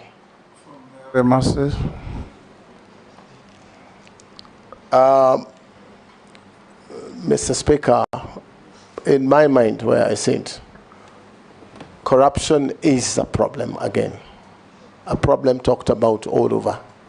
But if the dealings of government are in the open, for example, there is a portal of the Ministry of ICT and the stuff that the ministry is doing, the engagement with public will put fear in people who plan to do certain things, Mr. Speaker, corrupt dealings. Information is power in the hands of the public, and creating discussions openly. But you will find, again, corruption, Mr. Speaker, doesn't happen on the payment. It happens from inception. So if these things are brought to the open, it will minimize corruption in public affairs.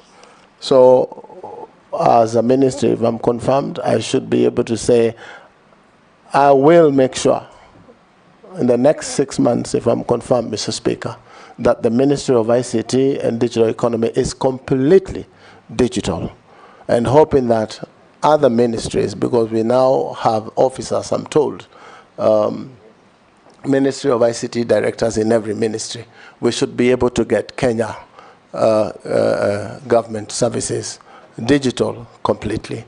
There's a lot of talk out there of e-citizen not working. I've been a victim myself, Mr. Speaker, trying to pay discharge fees for land. And it's important for us sometimes to tell the public what is happening to these platforms And what I understand, and which we should be able to deal with, Mr. Speaker, is that the front end, which is the application to pay, is automated, such that you can do that in 15 or 5 minutes, so to speak. But when the application for discharge goes to lands, there are files that they have to go through manually to be able to generate an invoice for you. So we've done half the automation. So we should be able to tell Kenyans how progressively we are doing in terms of automating end to end. And I'm sure that can be sectionalized in every ministry that is giving government services. But getting 20,000 services today is not a simple thing. So I'm thinking if we all buy into the idea of making Kenya a digital country in terms of government services, it will be easy for everyone. Even for members of parliament, where they want to know exactly what is happening in every ministry, and those portals are available for read only. You should be able to know from the ministry, even as opposed to you asking a question from a minister, you should be able to know exactly what is happening in the Ministry of Sports in terms of their development programs. So, Mr. Speaker, it's a journey that is worth taking, and we are equal to the task as government service providers. Mr. Speaker, Mr. Speaker, yes, probably just correct. Standard Media have put out that he said 1912 is when he started using computers. I just want him to clarify on record so that Standard Media doesn't play around with it. He was born 1912. Yeah, I know. He's only 60.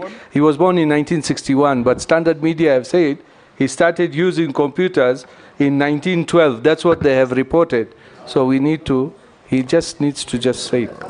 Mr. Speaker, I had said earlier that I had issues with the Standard, and I took them to court and made a little bit of money. So surely, I was not around 1912. But if they don't withdraw, I shall do what is necessary, Mr. Speaker. I thank you. Or simply tell the country when you started using computers. Yes, I had said here, and it's on record, Mr. Speaker, that it was 1992. Yes. And I remember it very well. That's because what that time Somalia had just gotten into problems. Where did the Standard pick 1912? So probably he had 12 instead of 92. We just encourage let's not escalate it. We encourage you, gentlemen of the media, be as accurate as you can in reporting what is going on here.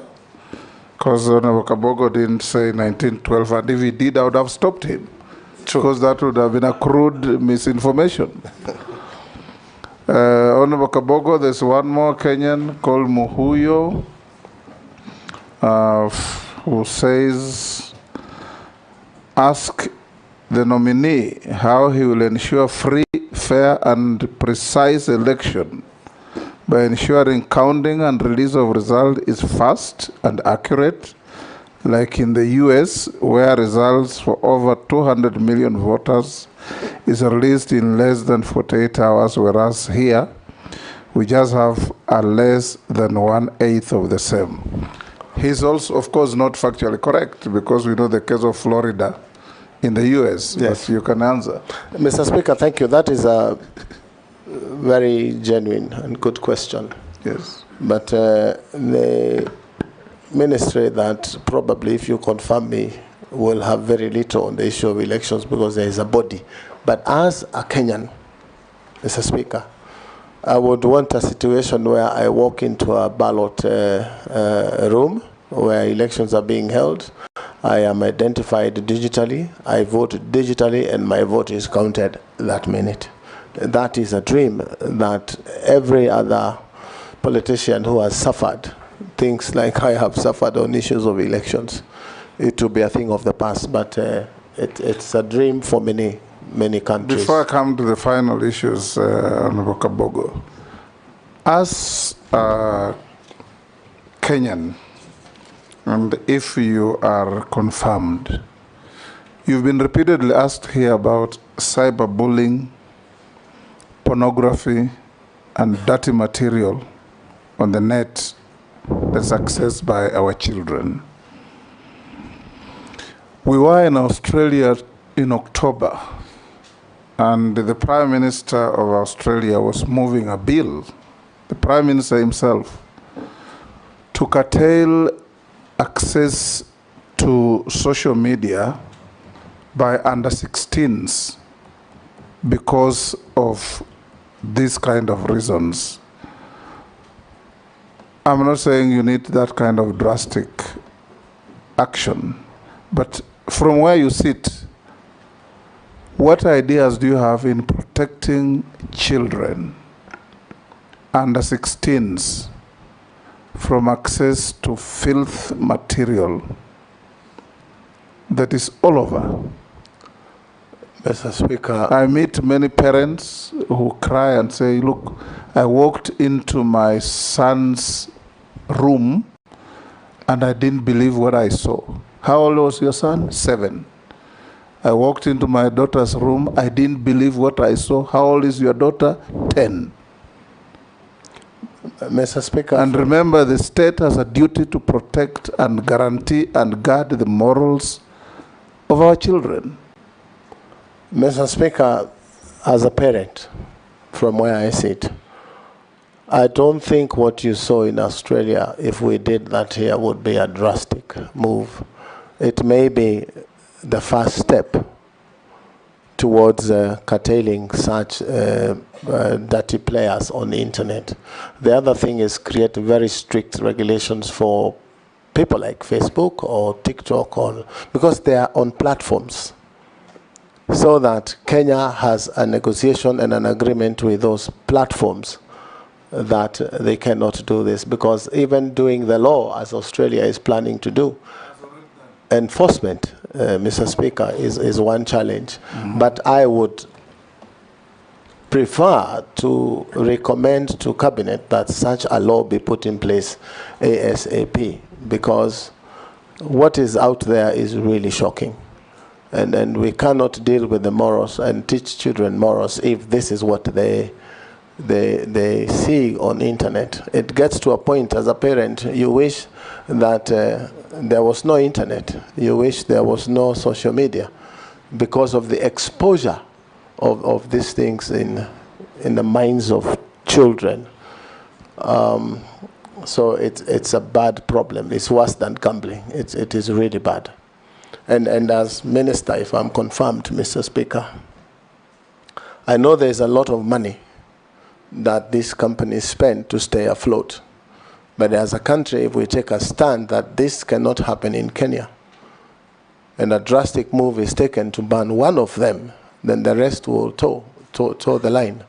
If you see the debate on TikTok and between America and China, you will see that money is really moving, but something positive is about to happen.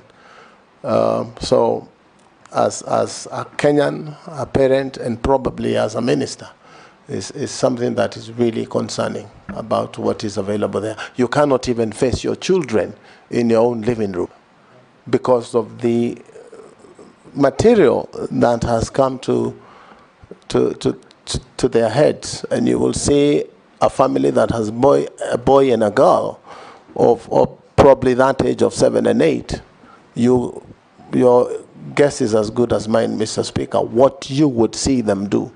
And it is killing for a parent to be able to deal with such a thing. Thank you, Nominee. I will now ask you a few other questions. You told us how hardworking you are and how much money you have made. What is your net worth in terms of assets, houses, Mr. land, Speaker, cash, and bank? Residential houses, Mr. Speaker, my total net worth is about 700 million. Movable assets of about 40 million, Mr. Speaker. Land and farm, about 756 million, Mr. Speaker. Cash and current assets of about 64 million, Mr. Speaker. Beg your pardon. And interest and shares in companies, approximately 1.5 billion. So a total of about 3.01 billion, Mr. Speaker. Yes. Conservatively, Mr. Speaker. Conservatively, yes. You are worth over 3 billion. That's what you said, yes. Thank you, Mr. Speaker. Have you ever been convicted? Yes, Jeanette. Mr. Speaker, when I listened to the presentation on the issue of net worth, the nominee said he has a movable asset. I suspect that should be vehicles and such things.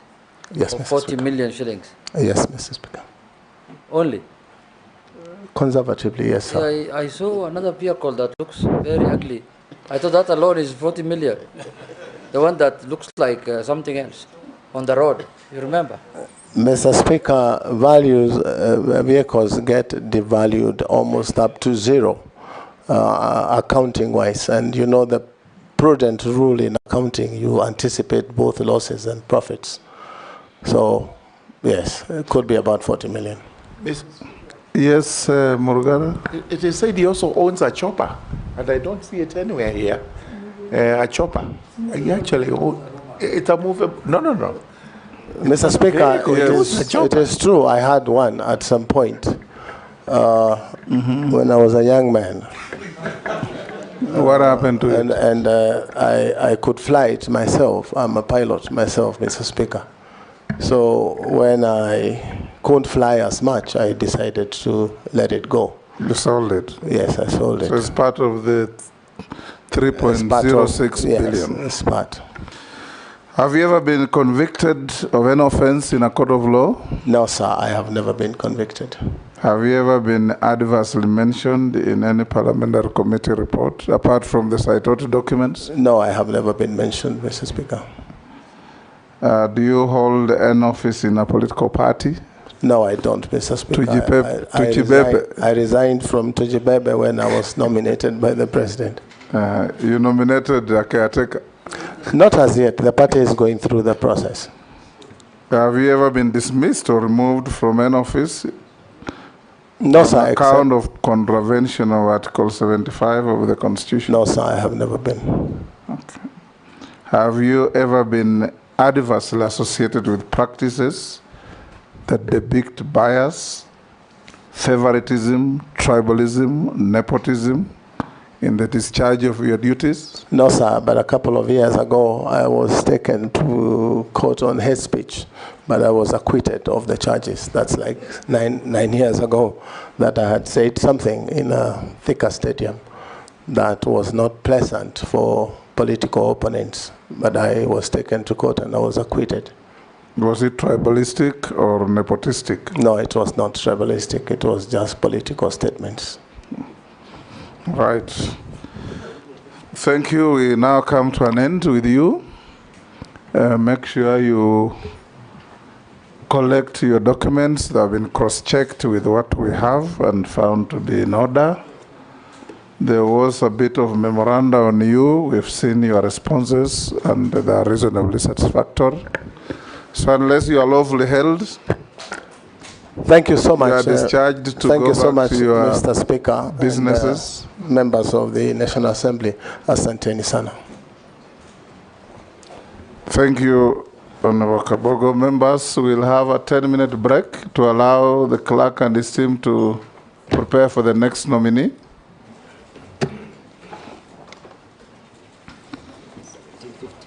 Yeah. So we resume at 5:50, 10 to 6.